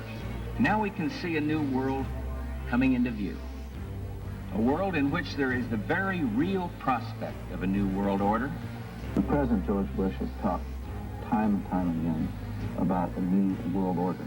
And this is the best chance to begin to establish the new world order. One of my listeners in Missouri, a patriotic firefighter, sent us this footage of a FEMA commando demonizing the founding fathers and Christians to a group of police and firefighters. What are Christians and patriots? The new Jews? You're damn right, because think about the Christians, okay? Do you accept Jesus Christ as your Lord and Savior? No. What did they do? They took your head off. They beheaded you if you didn't accept Jesus Christ as your Lord and Savior. See, this is reality. Yeah, they're terrorists, but the bottom line is to them, they are not. Now, why is that important to understand? Because they are as committed to their cause and to their way of life as you are yours. And they see you as being wrong. That's very different. When people are passionate about what they believe in, they become a very difficult enemy to be. Who was the first terrorist organization in the United States? Who? Founding Fathers.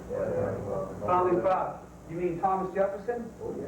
You mean George Washington? Oh, yeah. Paul Revere? Yeah. These guys right here, let me ask you something. Did they try to scare people? Oh, yeah. They tried to intimidate the British. Did they use acts of violence? Your founding fathers, my founding fathers, were involved in acts of terrorism against British officials because they systematically had British officials assassinated.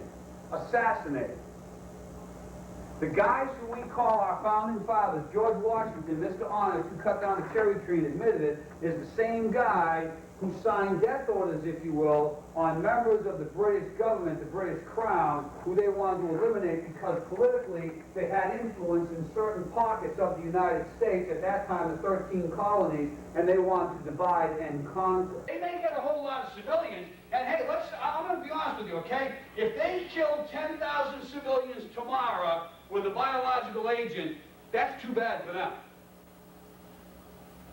Yeah, so what if they killed 10,000 civilians? You know how these patriots are. They're always killing civilians. So what? We've just got to take care of ourselves. Talk about demonization.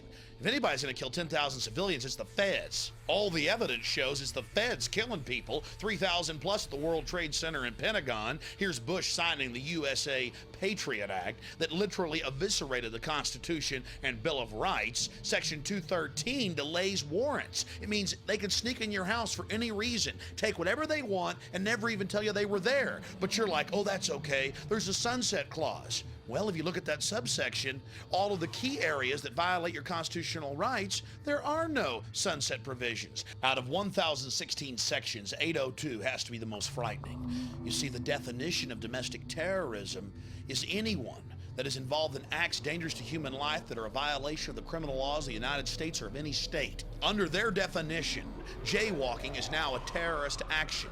This is an absolute outrage. The people that pass this legislation, in truth, are the real terrorists, the real criminals engaging in sedition against our constitutional republic. Congressman Ron Paul said that none of the Congress was allowed to even read the bill and threatened by the White House that they wouldn't be patriots if they didn't sign it. He said the founding fathers revolted over much lighter forms of tyranny.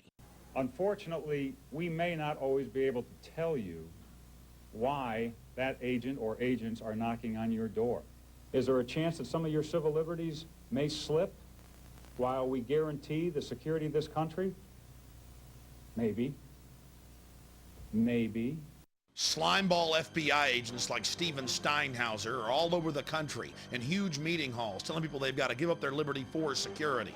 Now we're seeing urban warfare teams pop up in major cities and small towns alike. They like you to believe that this is some new phenomenon that they have to do since September 11th. We're about to go into the evidence of what's been going on in the last decade here in the United States, how they were training the cadres, the groups of officers, to go out and train the massive troops for a total militarized takeover of the United States of America in the name of protecting the population from enemy terrorists. In truth, the military has been training to attack the American population.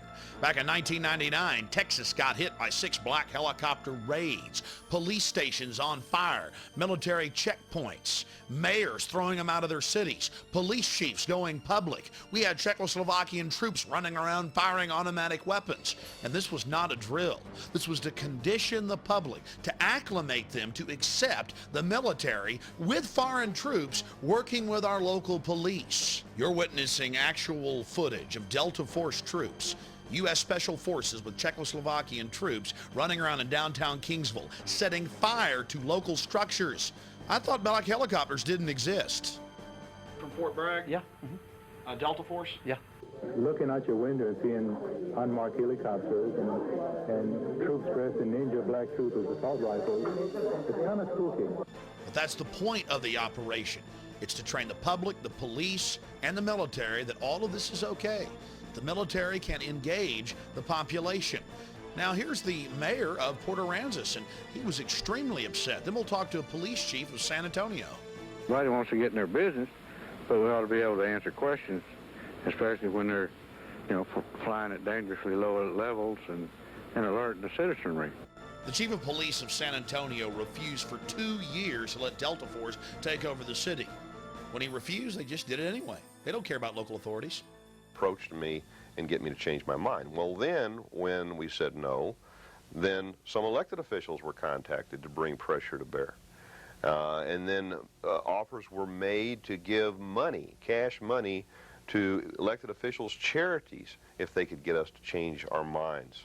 I mean, as one of my deputy chiefs said, in some circles that's called bribery in and around the San Antonio area, but we're allowed to do them here.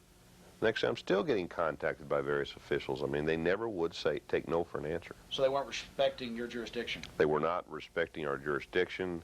I don't think they respected our decision to go into predominantly minority areas of the city where we had vacant warehouses and buildings and try to do those types of exercises at those locations in the middle of the night. Oh, I'm sorry, middle of the night? In the middle of the night. Sometime between 9 p.m. and midnight. People become frightened. And we drew a lot of our decision-making on experiences that had happened in a lot of other cities. We were very concerned with some things that have happened over there, and we didn't get any real good, clear answers. So they were being secretive about it? Very secretive. We're just curious about Army Special Operations from Fort Bragg coming here, Delta Force. And we'd like basically to ask some questions about was the public informed beforehand? Are y'all aware of the 10th Amendment and posse comitatus and things like that? No, I'm probably not aware of the 10th Amendment, but I made the decision not to inform the public. He made the decision not to warn the public or the emergency managers or the police when 8 black helicopters slammed into the town. Here's the chief of police in Alice admitting foreign troops. Government is training other so-called friendly countries, or? They are training friendly countries, and I'm not at liberty to give you their names, but I know that they are. And they were there in Alice, or a couple weeks ago. There was some present, yes, sir. The foreign troops were there. Now the NATO aircraft are in our skies, and they get to burn out police stations 3 days after the police pull out. It had to be a proper spectacle for the old folks home across the street. Foreign troops burning out police stations. But that's okay, because it's just for fighting foreign enemies. Well, here's actual footage from Fort Hood, Texas, as the BATF, the gun confiscators, train with the Green Berets for an assault on the Waco compound, the wooden church full of men, women, and children, violating every canon of a free society. The military, with the state police and the BATF, assaulted the Branch Davidians. And then, of course, on April 19th, they actually burned the structure down, full of men, women, and children. The training, the assaults on the population have been going on for over a decade here in the United States, and the death toll is climbing. What's happened to our special forces? What type of cowards have they been twisted into that they go out and attack American citizens, wooden churches full of men, women, and children, and then slough it off as if, oh, well, they're just a bunch of cult members? Whatever happened to live and let live? And whatever happened to the federal law barring troops from assaulting civilians? Whatever happened to the 1878 law, Posse Comitatus? Unfortunately, it was flushed down the toilet a long time ago. Well, here we are in Northern California in Oakland, and Marines have come in for Operation Urban Warrior, what should be deemed Operation Desensitization of the Population. And they have their role players, they have their fake camps set up, you name it. We're going to take you in and show you what's happening. Attention, attention, attention. American forces are here to help. Remain calm. We will not tolerate civil disobedience. Attention, attention, attention. American forces are here to help. Please remain calm. We will not tolerate civil disobedience. I've made 2 documentary films about the police state and been to dozens of these military training operations where they hire hundreds of role players to beg and scream, "We're Americans, please don't put us in camps, don't take our guns."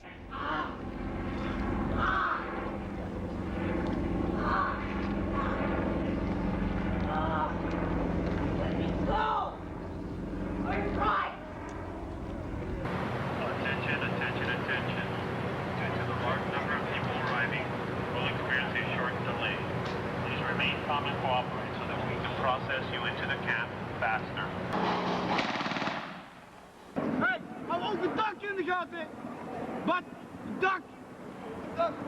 Niet die op dak, niet die op dak. Nee, maakt niet uit. That's a hostile act. The technologies are what makes you nauseous. In the past, in a situation like that, she might have been shot. In the future, we want to give our Marines non-lethal options where they can say, no, she's not armed, maybe threatening, but I don't want to kill her, or I don't want to kill him, or them. Use your sound wave rifle, I guess you could call it, and down they go. Yeah, him in prison, huh? Now you're going to see an execution.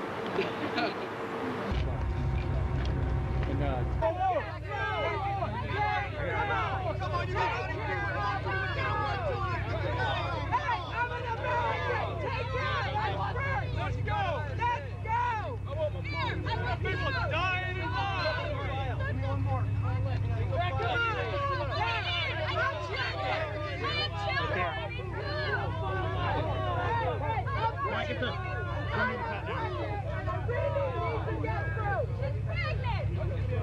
Have your IDs ready up to the scanner. I got 5 kids.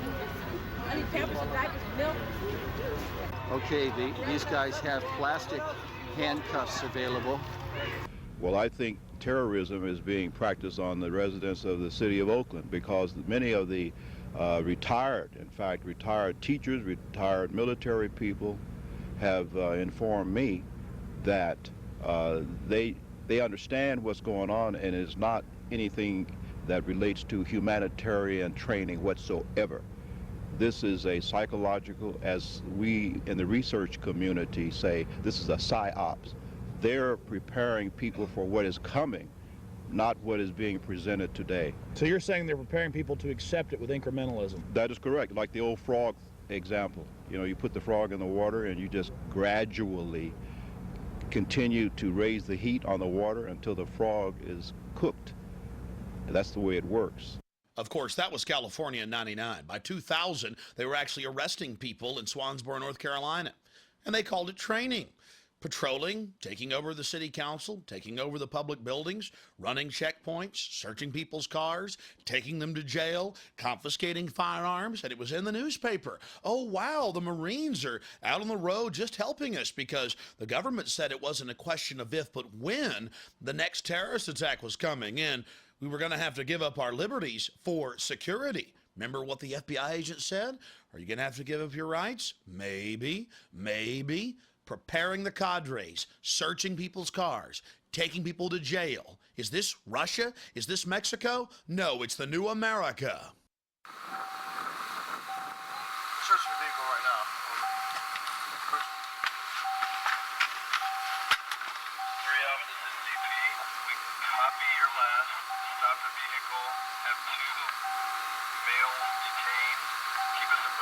what is going on with the situation. Copy. Roger, I copy. Well, I'm glad the Marines are learning how to do their police work, and, well, here's two of the troublemakers now that they've apprehended.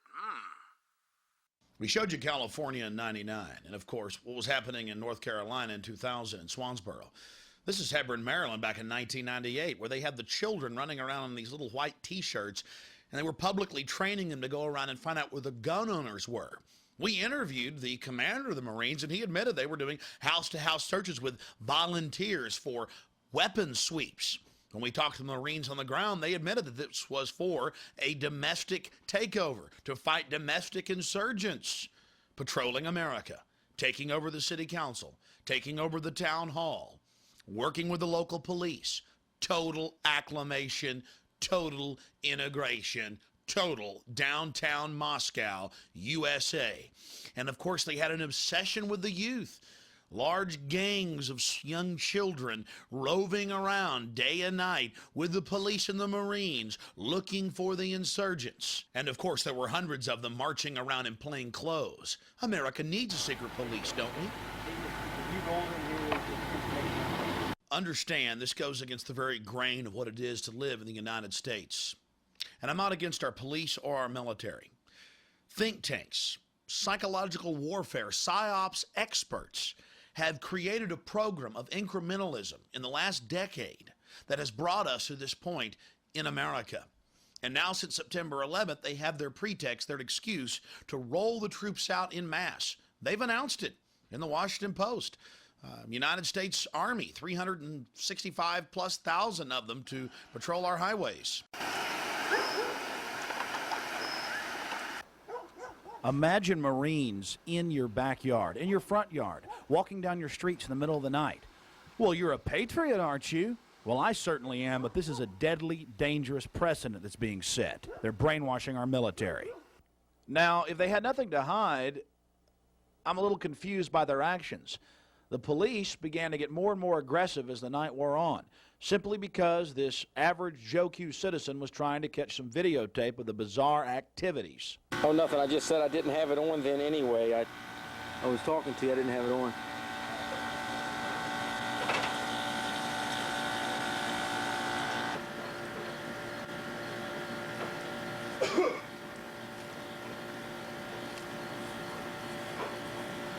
How you doing?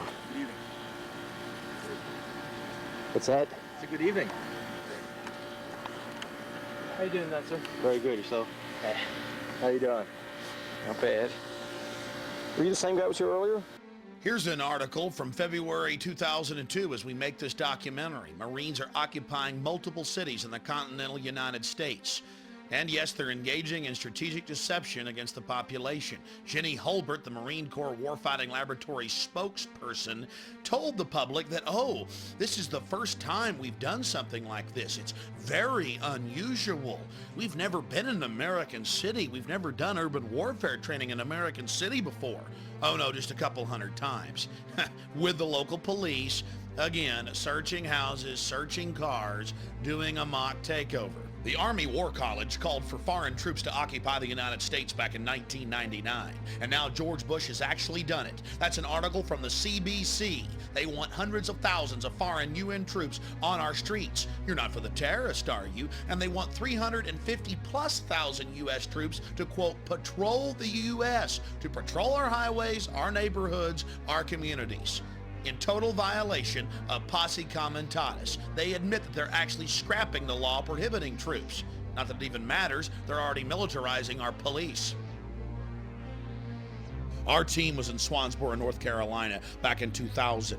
In February of 2002, 2 Special Forces trainees were killed by a sheriff's deputy. You ask why? They were trying to disarm him. They were trying to take over local law enforcement. This is the new type of training that our military are being given to overthrow the civilian government, the elected government, right here in the United States. And shockingly enough, there were actually 2 cases of this in the same week in North Carolina where they were being trained to overthrow the civilian government. Over to your right also! This looks like a gaggle, Mr. Wright. Get these lines straight out. Straighten it out. Just to your right. Is your group ready? Sir, yes, sir. Sir, group prepared and ready to go, sir.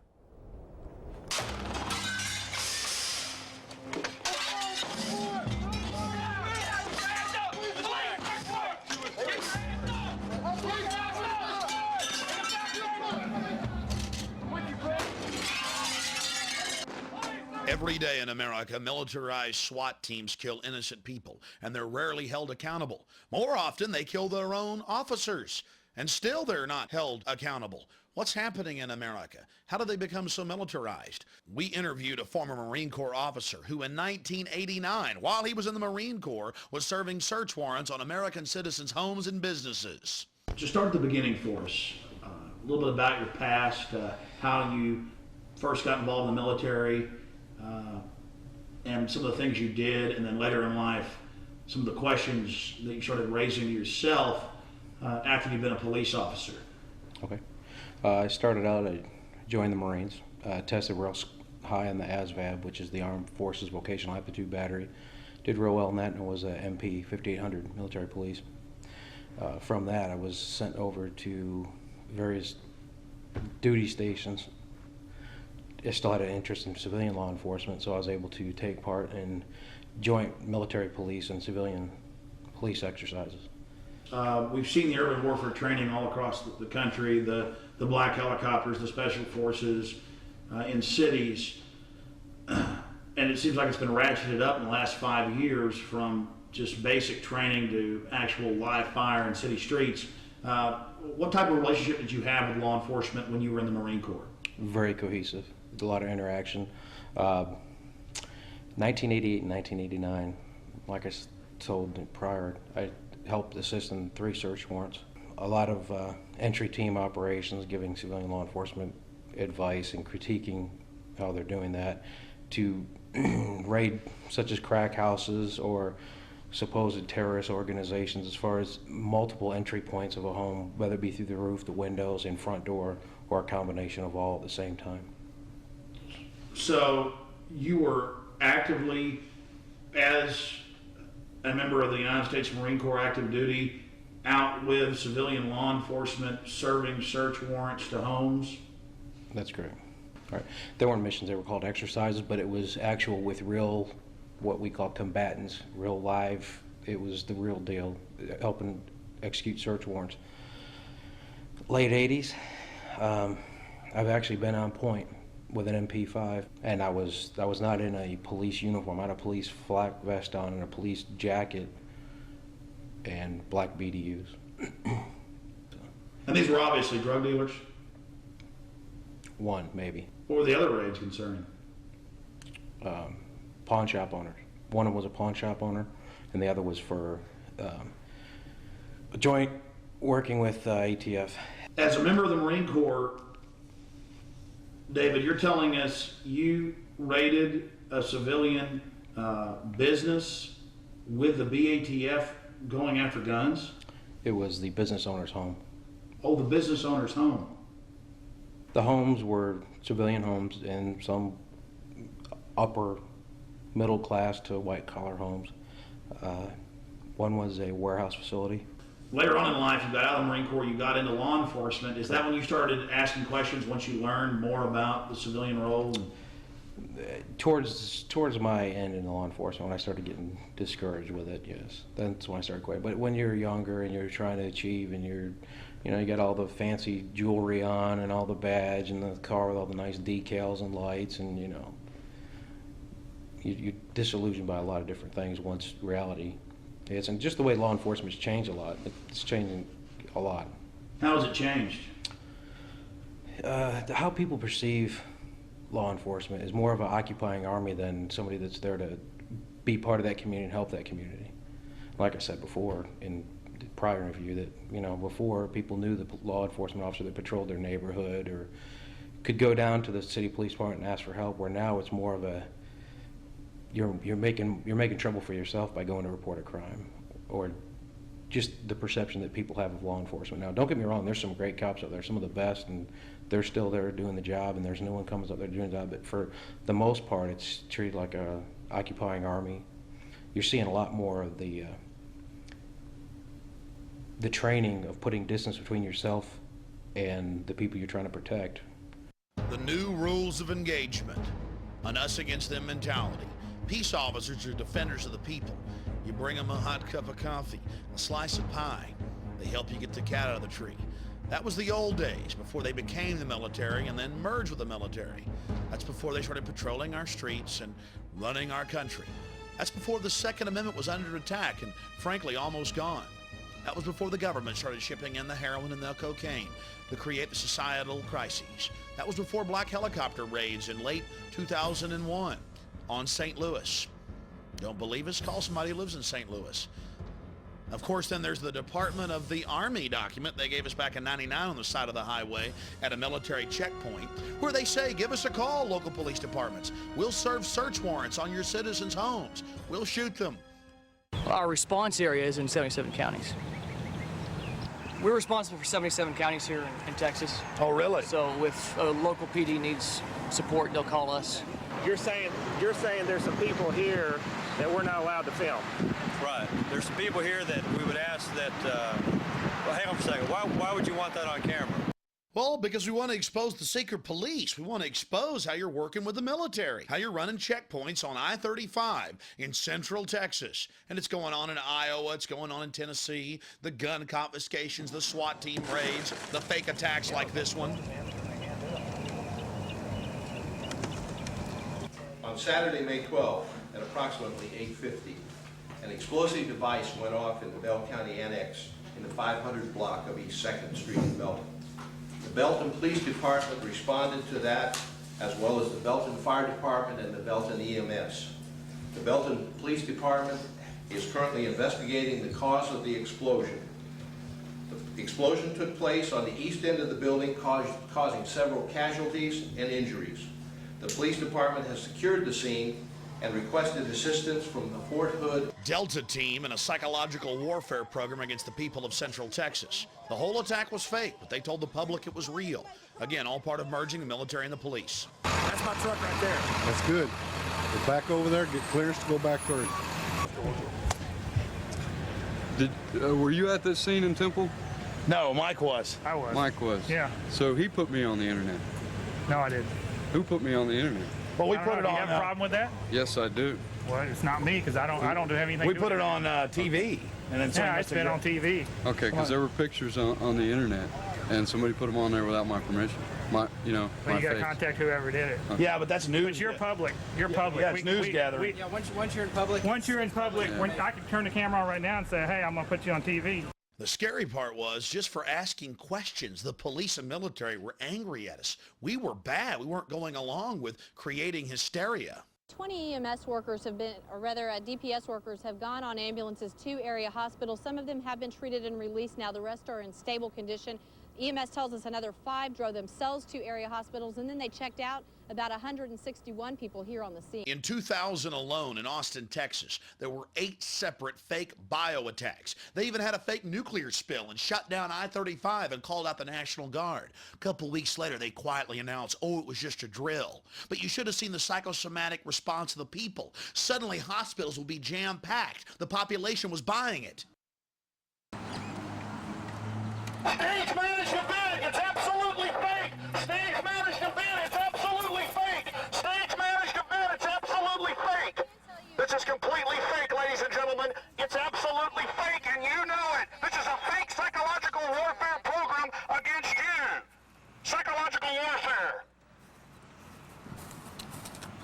Right. Thanks. Awesome. We're going to fight the New World Order.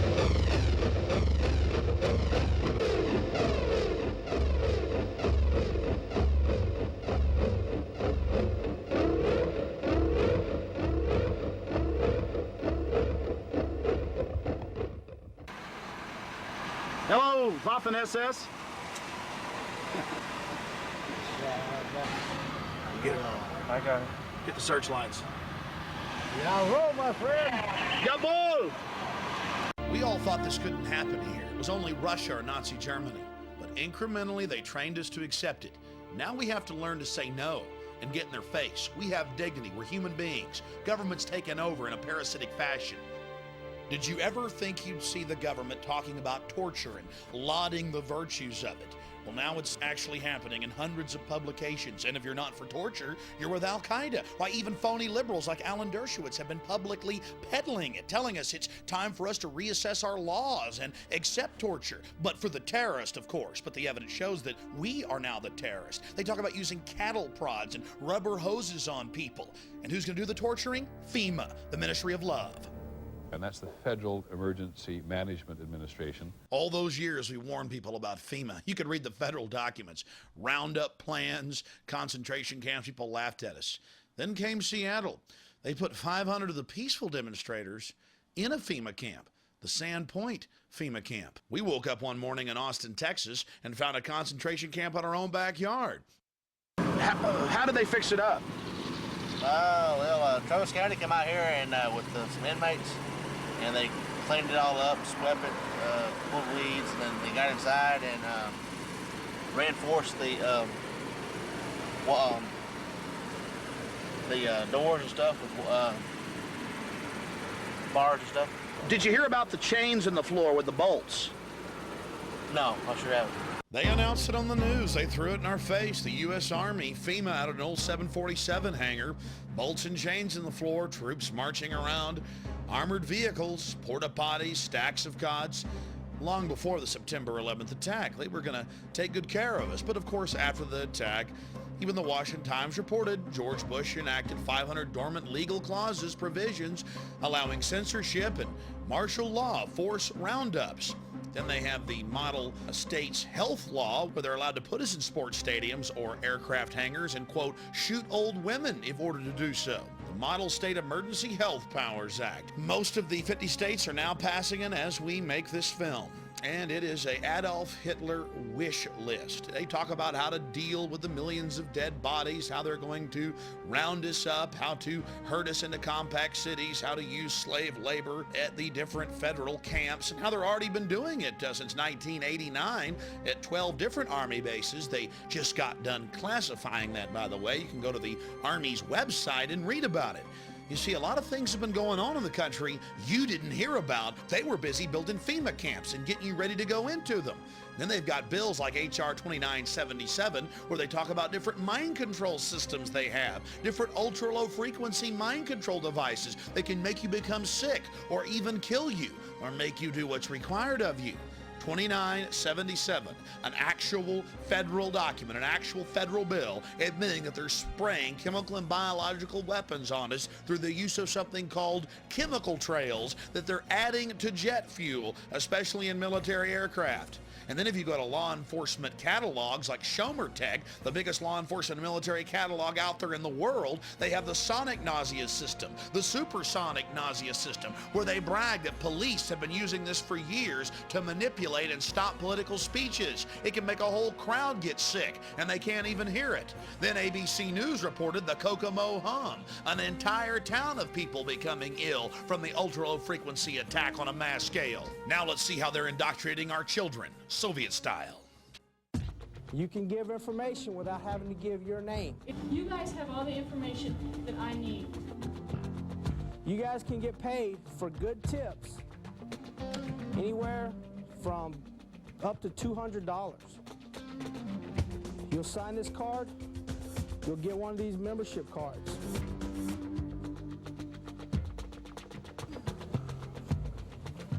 Now I have the responsibility of taking care of my school and making sure no kind of crimes are going on during it, or drug dealers are selling drugs, or nobody gets hurt.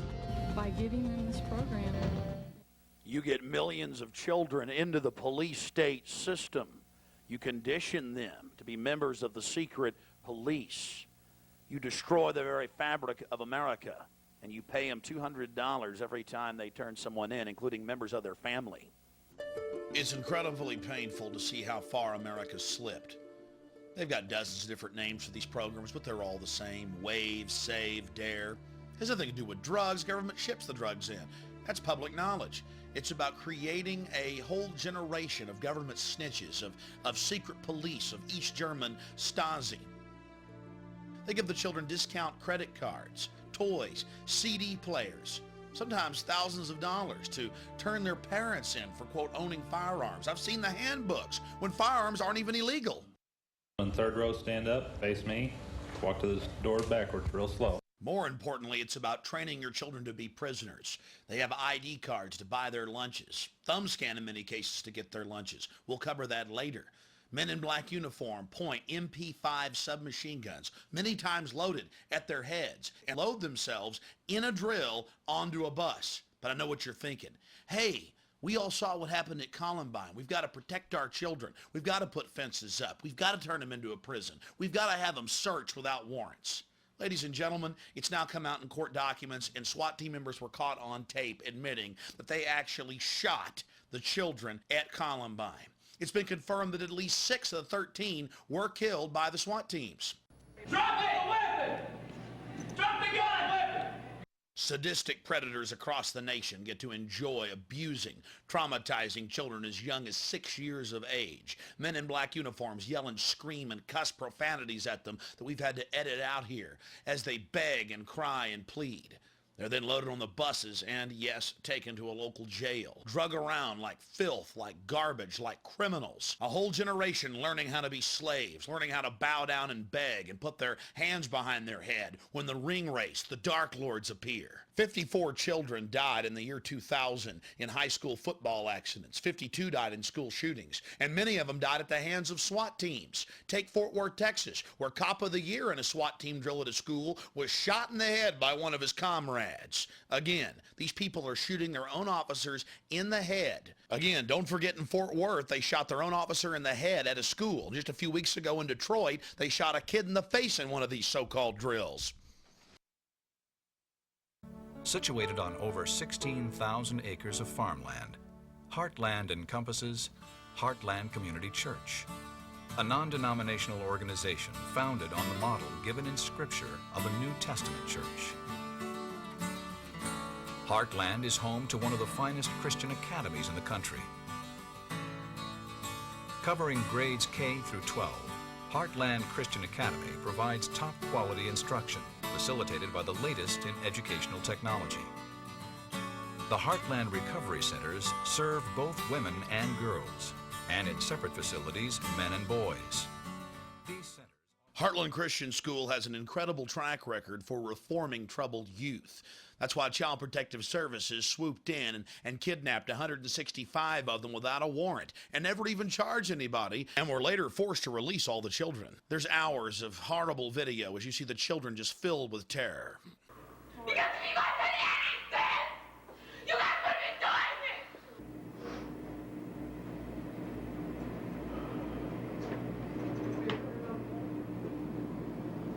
I said, we're going to get away from this camera. We'll do something. You have a clue who all we got? We're going to get a list of all the Just get the child's name. Okay. Everybody? Everybody that we load up. Okay. Yeah. We'll single file them out there, and we'll just, everybody that comes out. That's taking child abuse! Get off her! That's child abuse! No, it's child abuse! You say that whenever they touch us in child abuse, that is child abuse! Get him off of her now! That's child abuse! Hey, Mr. Lightyear! Never made a delivery to your home before. I'm taking some personal days off, Ed. Usually I gotta track you down in some toxic vortex, a cosmic battlefield. Retinal scan okay? Ouch! What's that for? DNA sample, new policy. A lot of evil hologramic activity going on lately. If we were to show you all the evidence in children's cartoons and media of face scanning, thumb scanning, national ID cards, and overall police state, this film would be 10 hours long. Let's just look at the facts. DC has already now implemented a card that is held with the CIA and the National Security Agency for all children. Face scans, thumbprints, you name it. And if they want their school lunches, they have to thumb scan to get it. No thumb scan, no food.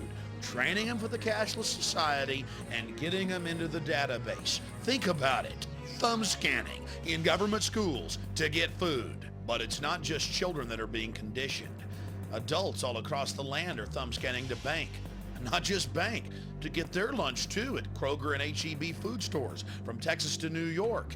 And now the feds have passed a law that all new cell phones starting in October 1st, 2001 have to have a satellite tracking grid so they know exactly where you're at for your safety, whatever happened to the Fourth Amendment. Then there's OnStar.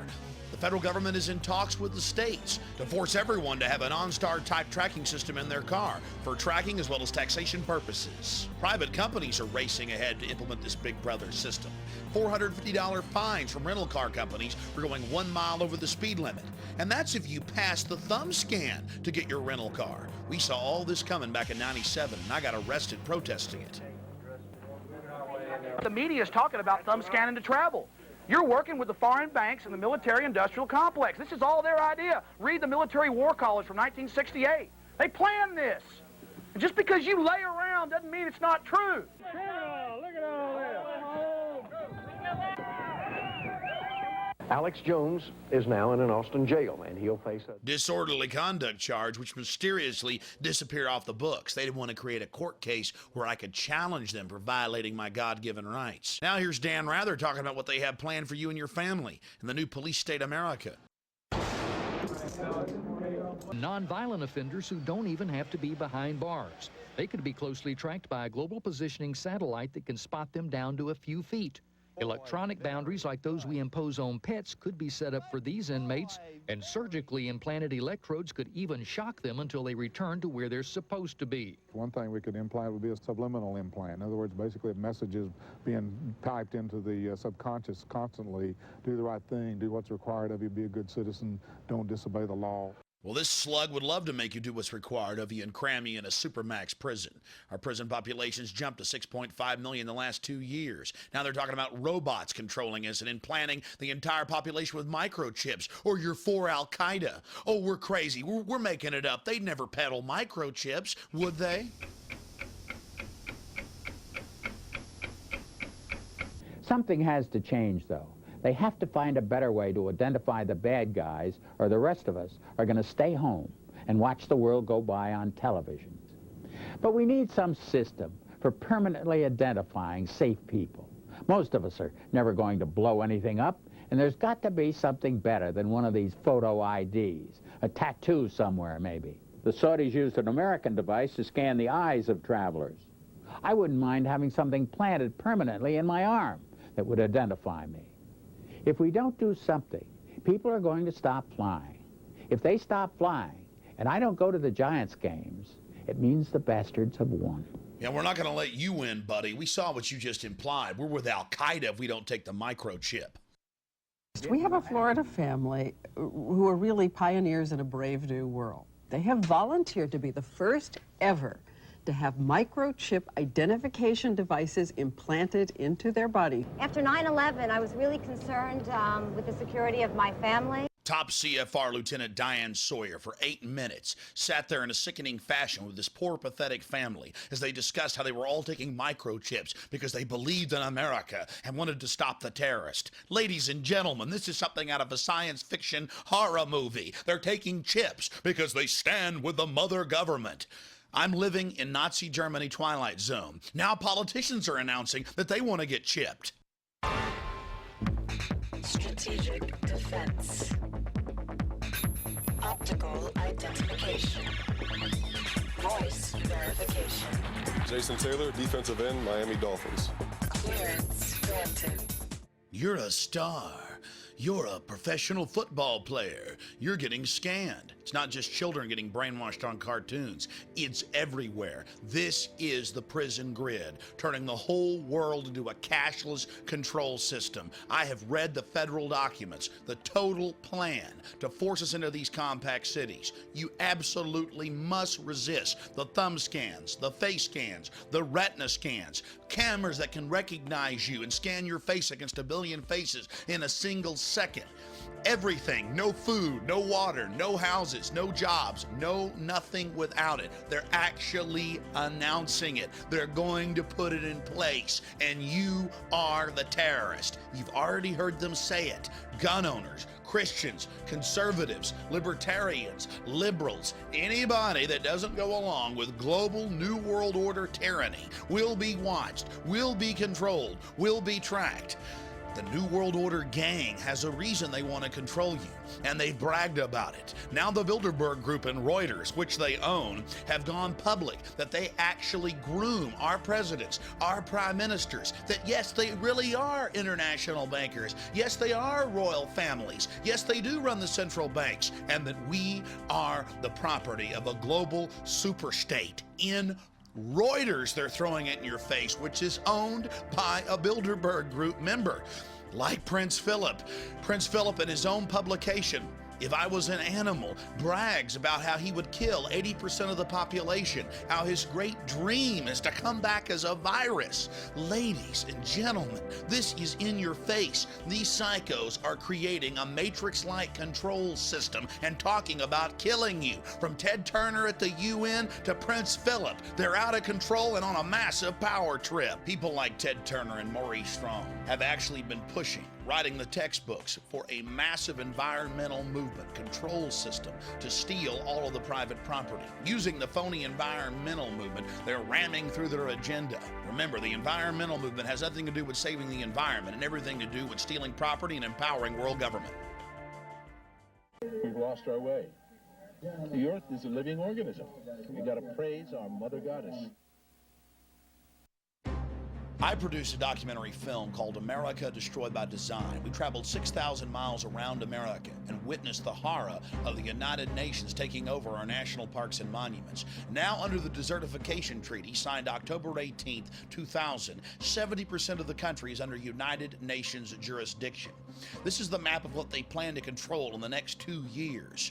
You see, 90% of the country is already pristine, so most Americans don't realize how much has already been taken by the United Nations. The three maps you see on your screen are what they plan to get. All the areas in red, if you lay the three maps over each other, show that upwards of 90% of the country will be controlled by the United Nations. And way back in the mid-1990s, the United Nations Treaty, the Convention on Biodiversity, states that human beings are nothing more than cattle, chattel, and must be controlled by a centralized law enforcement police state, that property rights are not absolute, and that people are the problem, and that global tyrannical government is going to have to step in to save the earth. Talk about tyrants making excuses for their criminal activity.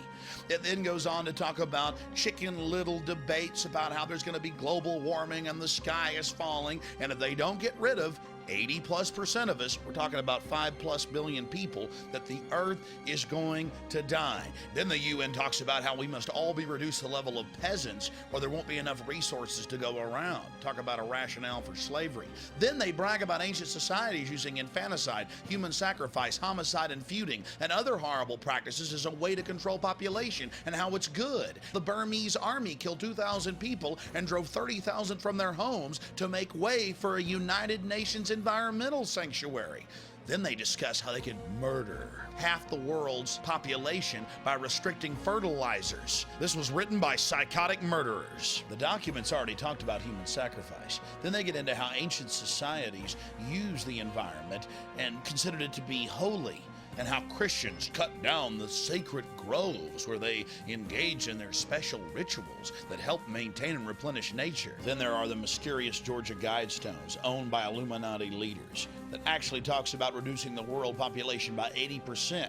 That number we heard from Prince Philip and Ted Turner so many times before. How they must maintain the population forcibly at 500 million. And now, in recently declassified government documents in Australia, we learned that world-famous microbiologists, Nobel Prize winners, were actually planning to release biological weapons to reduce an overpopulated world. The revelation is contained in top-secret files declassified by the National Archives of Australia. I challenge everyone to read the Nightmare Kyoto Treaty, a total United Nations takeover of the world's energy supply, a huge taxing mechanism to control the populations of the planet Earth. And the science behind it? There is no global warming. We have a regular 12,000-year cycle with 100-year subcycles. Then they have their chicken little scenario of ozone thickness, using fear to get control of the resources. Then they have their human waste reclamation centers, their centralized, federalized, socialized health healthcare systems so they can cover up the mass poisoning of the entire population. Fluoride, a known deadly toxin that causes cancer, severe bone fractures, you name it, retardation of children. Talk to the Nobel laureates that have exposed it. It's being crammed into the water worldwide. The amount of solid scientific evidence that fluoride kills is now overwhelming. Those that oppose it are flat earthers, denying the facts of what's happening in our society. Aspartame, the taste that kills. To call aspartame a poison is doing it a favor. According to the scientists and brain surgeons I've interviewed, this is one of the biggest killers in the United States today. It's in over 9,000 foods. Everything from cancer viruses to squalene and mercury has been found in vaccines. The entire vaccine supply is contaminated. And what is the government doing? Mandating more and more injections of our children. Truth is stranger than fiction. Elites throughout history have always sought to control their peasants, control their serfs. And now the elite has almost unlimited technology.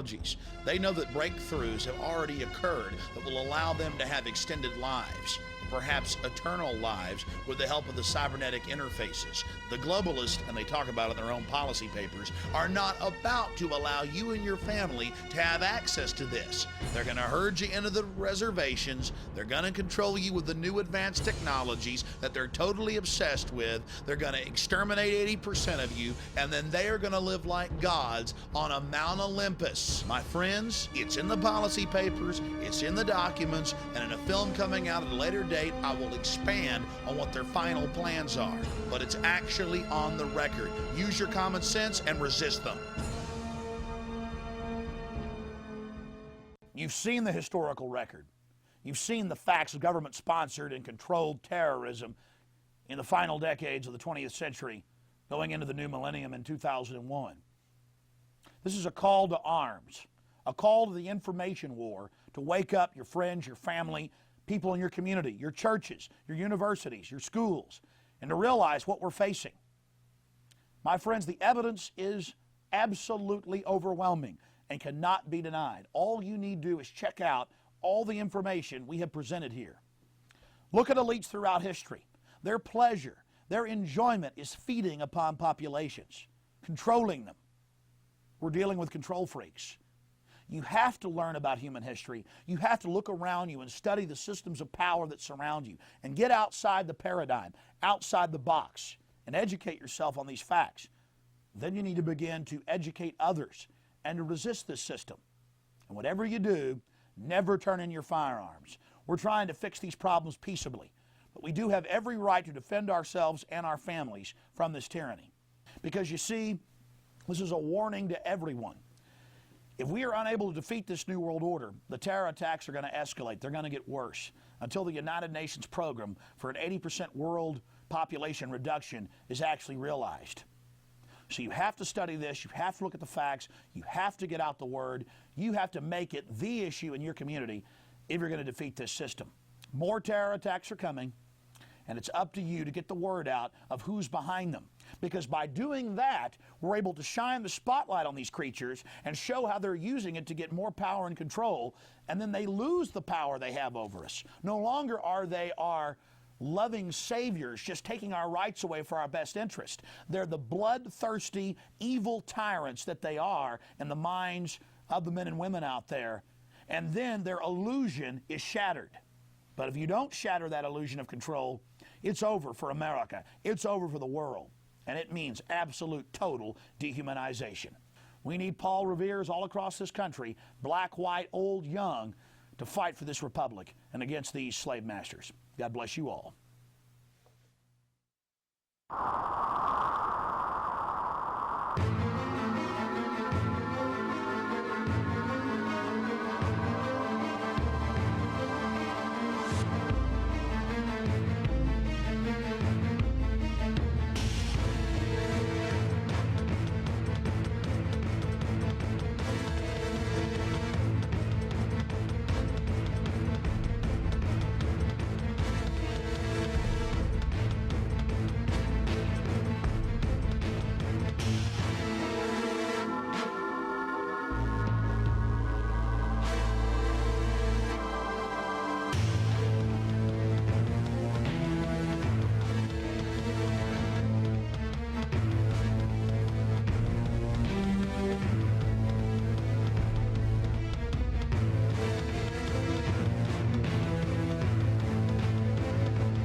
Police State 2000, the military and police training for gun confiscation, and the takeover of our constitutional republic. All the proof you need to wake up America. Police State 2, the takeover. They go from training to actually serving search warrants, running checkpoints on American highways, and integrating our society, completing its road, its path to slavery. The occult activities of world leaders blown wide open in dark secrets inside Bohemian Grove, an absolute must-see to understand the character of the New World Order insiders.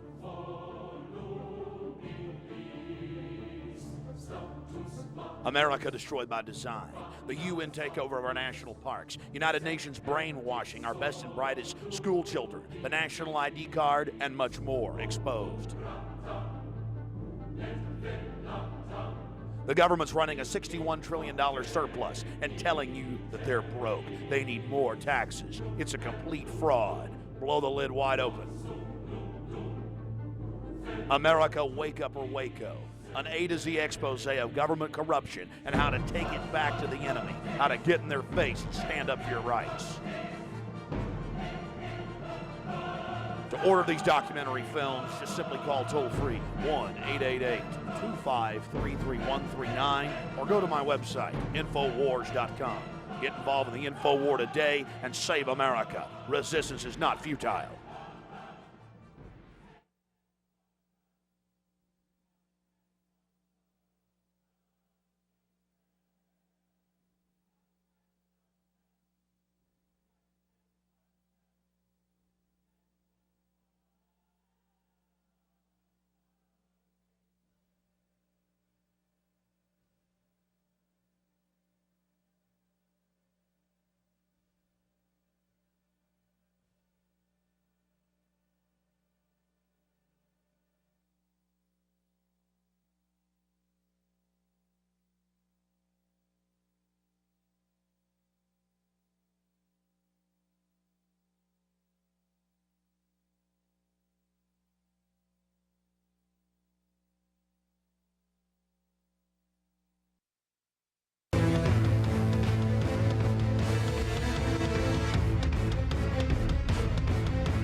In any crime, we look at who has a motive.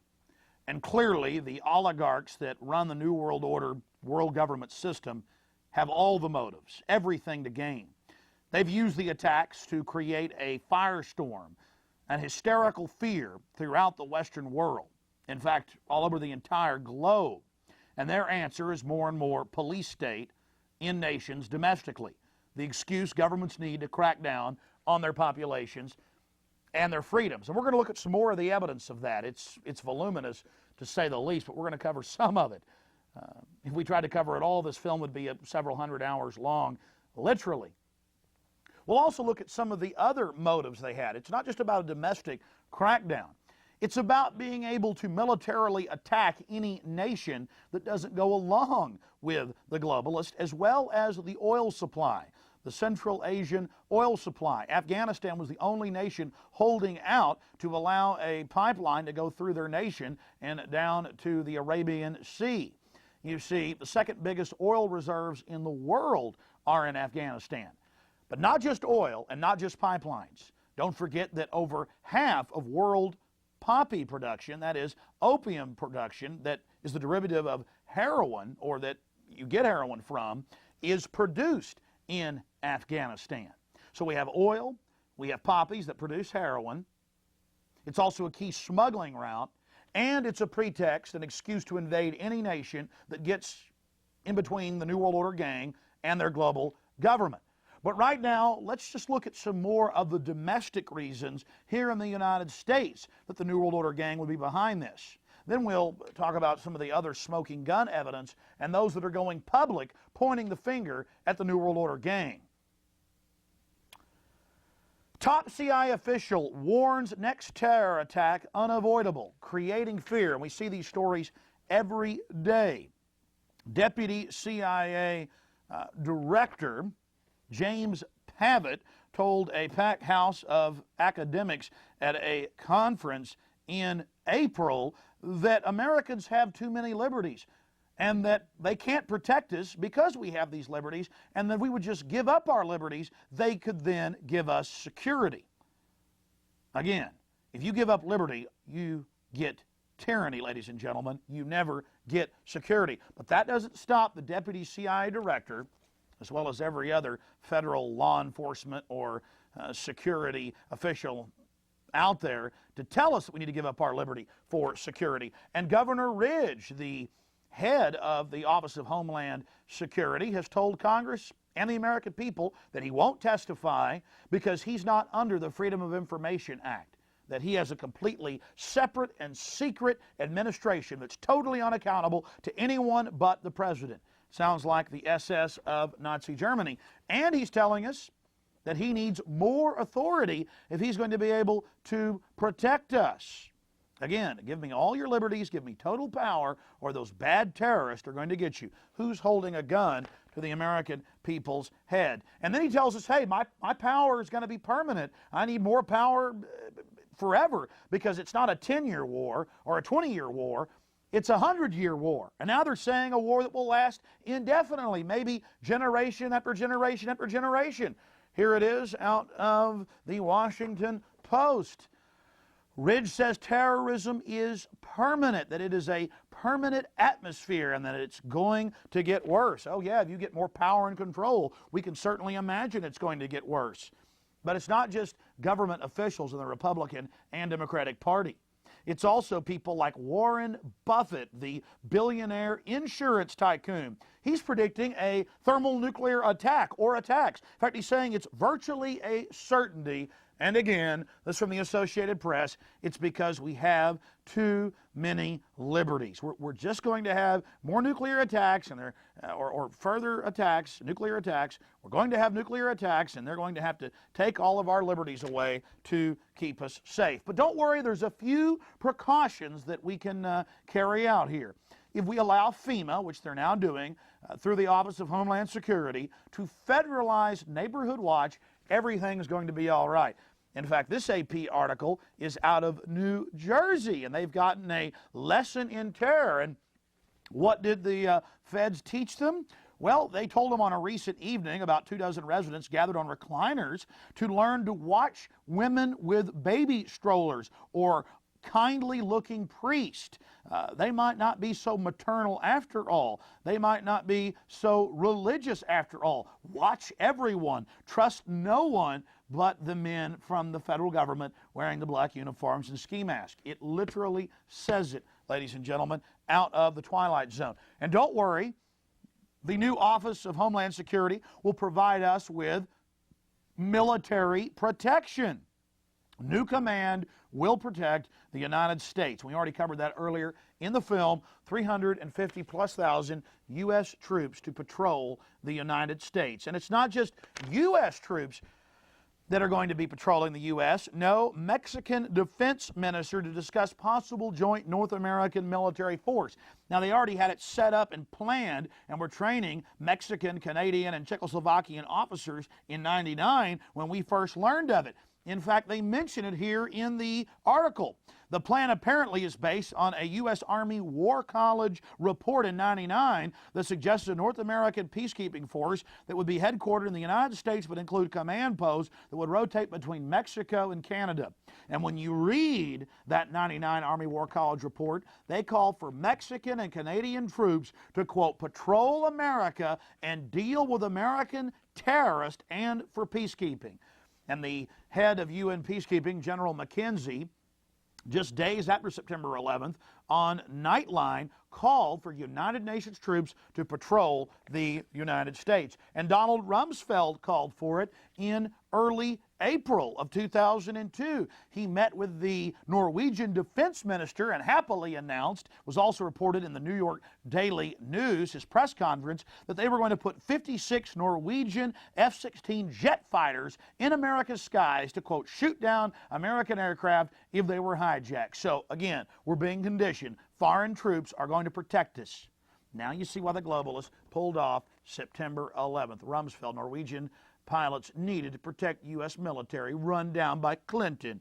Oh, now conservatives were going to get those evil liberals with foreign troops, when it was Bill Clinton's dream to bring foreign troops in here. See how they manipulate you with this system.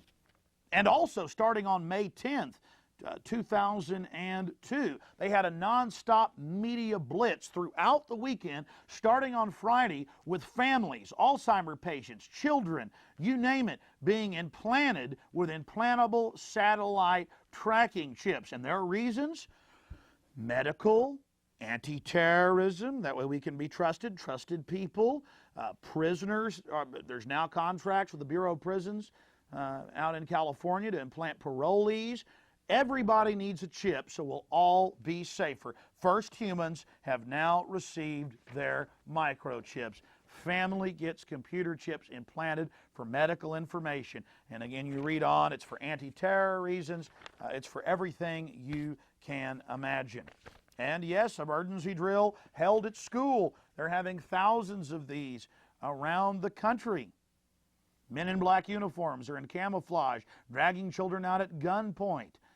The government's got to keep us safe, and they've got to take our liberties away to do it. And more reports coming out about how torture's good and how the U.S. Army has 30 ways to get al-Qaeda prisoners to talk. Maybe. But remember, at the same time, they've flown the Taliban and al-Qaeda leaders out and have been protecting them. They had bin Laden and his chieftains in their sights, the Air Force did, 10 separate times, and were ready to kill him with their Predator drones. But the CIA said no over and over again, and then helped airlift them out of the country. But that's okay. The Army can get trained on how to torture prisoners. Again, the same reports over and over again. And don't forget that the government planned all of this back in 1962 to hijack its own aircraft, to remote control them into buildings, to bomb Washington, D.C., to attack the Marines at Guantanamo Bay. The U.S. government was going to attack itself to blame it on enemies as a, quote, pretext for an invasion. The Northwoods document, the same system over and over and over again. Problem, reaction, solution. And they were getting the feds prepared for this back in 1999. Don't forget that in 93, the feds cooked the bomb and trained the drivers at the first World Trade Center attack and let that take place. Here's the 1999 FEMA training manual for police and EMS and firefighters, and there you have the World Trade Center complex in the crosshairs. Again, talk about throwing it in your face. They do it over and over again. It's like Governor Keating's brother writing that book, The Final Jihad, 2-3 years before the Oklahoma City tragedy, where a Tom McVeigh bombs the federal building. They love to throw it in your face. I guess it's part of the bragging rights or something. The list goes on and on. That is just some of the evidence of why the globalists would want to engage in this. Foreign troops, microchips, U.S. Army patrolling the streets, more federal funding and control, secrecy, total secrecy over federal agencies, sicking the CIA on the American people. Now let's look at some of the other reasons they pulled off September 11th that aren't domestic. It's about oil, ladies and gentlemen. The second biggest oil reserves, not just opium reserves, reside in Afghanistan. And all the other areas of the pipeline had been completed, other than the pipeline, the final spigot of the pipeline that ran through Afghanistan and then through Pakistan out to the Arabian Sea. The Taliban had been big buddies of the CIA. They'd been put into power by the CIA, again, part of the public record, but they'd suddenly started refusing to go along and play ball. That's when Osama bin Laden, the CIA double asset, was activated to order his terrorists to attack the U.S., hence creating a pretext for war. Then all the feds had to do was open the door and make sure the attack wasn't hindered by any good federal assets in Defense Intelligence or FBI, and they'd get their police state and their global takeover they needed. By the way, now Unicol is finishing that pipeline now that a puppet government's been put into power in Afghanistan. In fact, here is the congressional testimony by the Vice President of International Relations at Unicol, the big Dick Cheney oil company, in February 12, 1998, when the Taliban first turned on them, saying, hey, we got to get this pipeline through. You've got to pressure the Afghan government. This is the congressional testimony, the congressional record with Unicol saying they had a problem back in 1998. Another smoking gun. It's about oil. It's about heroin. It's about global tyranny, ladies and gentlemen. Here's another New York Times story. Oil diplomacy muddled U.S. pursuit of bin Laden. Again, ladies and gentlemen, they couldn't stop bin Laden before September 11th because he's in with the Saudis. Now let's look at insider trading, and a particularly risky type of insider trading. We're talking about put options or short selling. Now, in the days after September 11th, firms pointed out that record put options had been placed on the airline industry, but not on the airline industry as a whole. Oh no, it was even more suspicious. Record, 3 times any previously recorded put options, not just on the airline industry, but specifically on United and American. We all heard we'd be able to find out who was behind September 11th. And then suddenly the story left our media almost entirely. That's because, ladies and gentlemen, on just cursory inspection, it turned out that it was Buzzy Krongard, now executive director of the CIA, who had been behind the put options. His company had placed almost all of the put options, and 3 other high-level CIA agents' names have been listed in mainstream media accounts. This is out of the London Independent, Buzzy Krongard.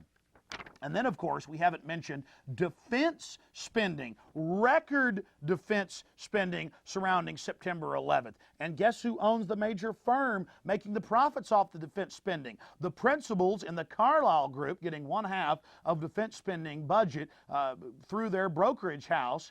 That's right, the same players again, the bin Laden family and the Bush family. Known principals in the Carlyle Group.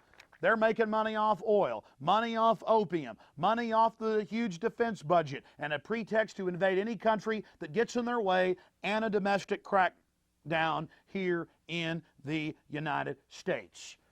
The Carlyle Group, the Wall Street Journal, and other publications have reported, is the principal, ladies and gentlemen, principal contractor in all of the new defense budget contracts. And they've always been in the top 5 of defense brokers. And the principal owners, Osama bin Laden's family and the Bush crime family dynasty. The same story over and over again. They're in oil, they're in opium, they're in weapons, they're in Wackenhut and prisons. Police state. They only stand to profit and to get more power out of it. So, arms buildup in Rich's firm, staffed by big guns, LA Times, the Carlyle Group, ladies and gentlemen. And now we have all the suppressed details of insider trading with Buzzy Krongard and the CIA coming out in more and more publications. Does this not anger you, the American people?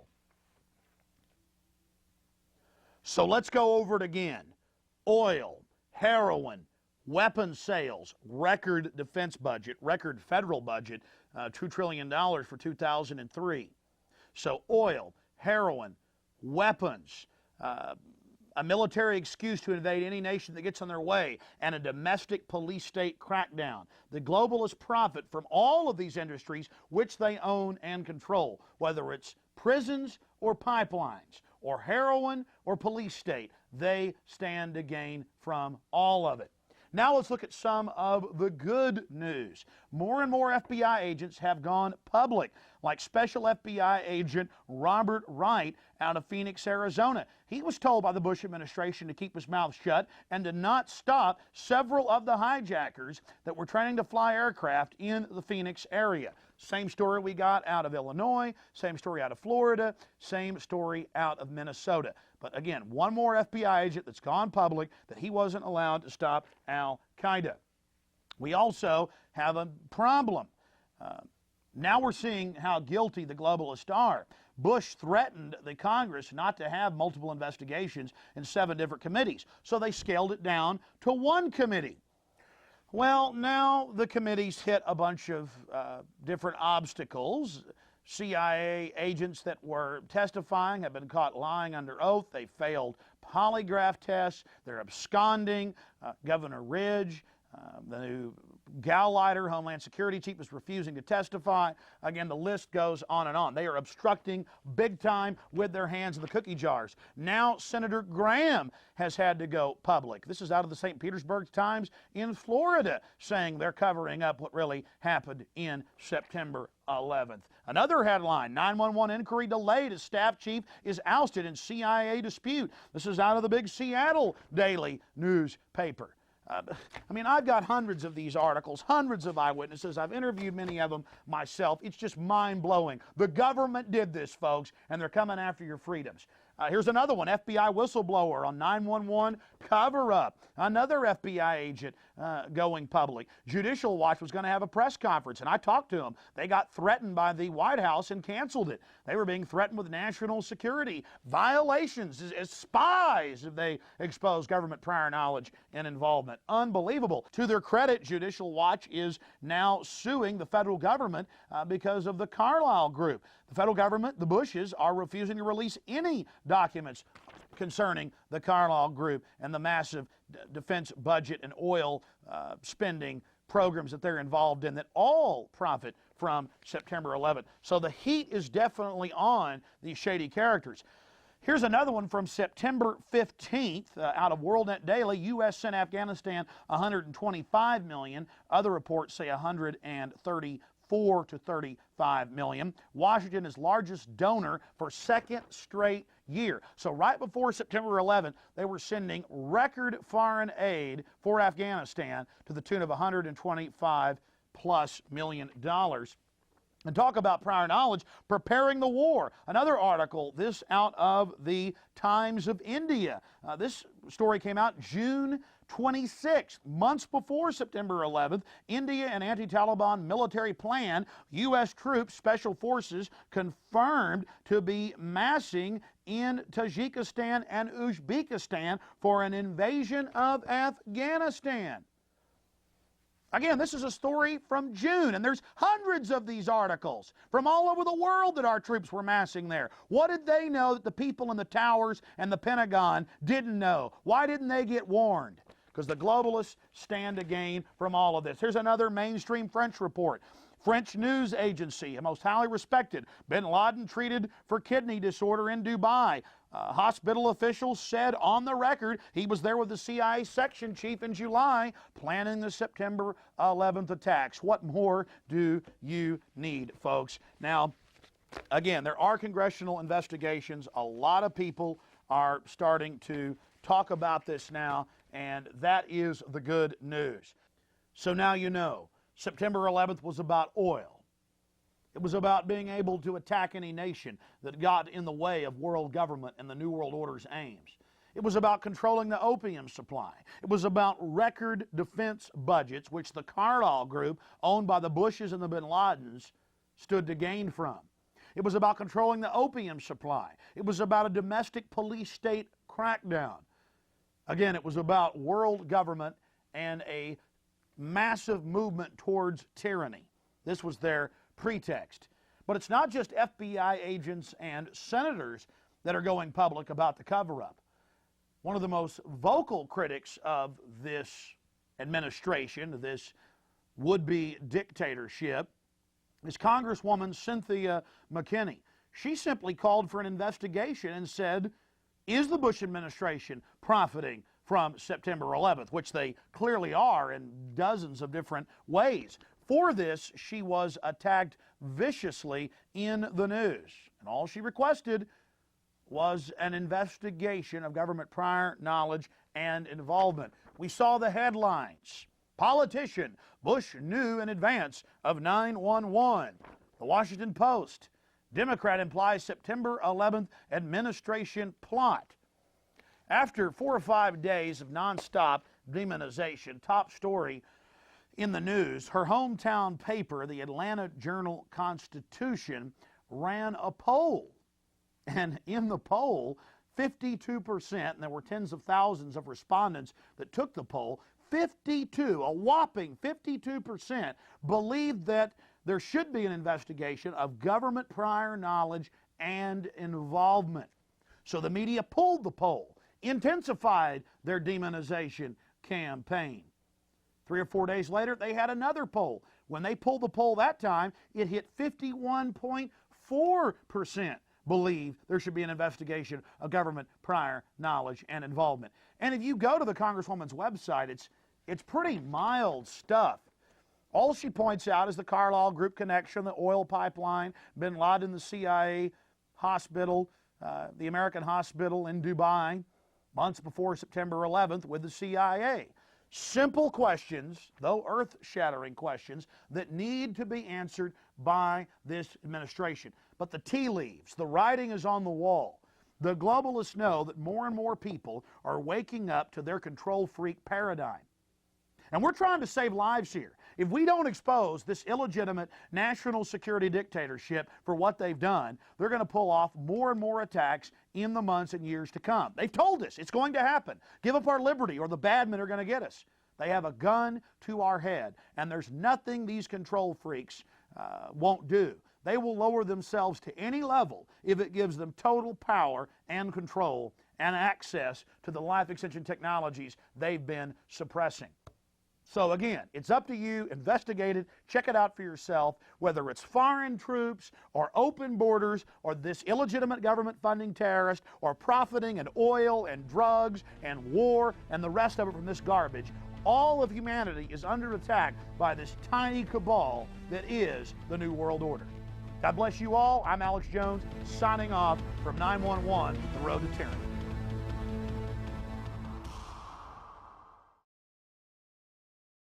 Visit Infowars.com and PrisonPlanet.com. When you're on the sites, you can also tune in 24 hours a day to my daily radio broadcast. There's also a free iPhone app to listen to the syndicated radio show when and where you want.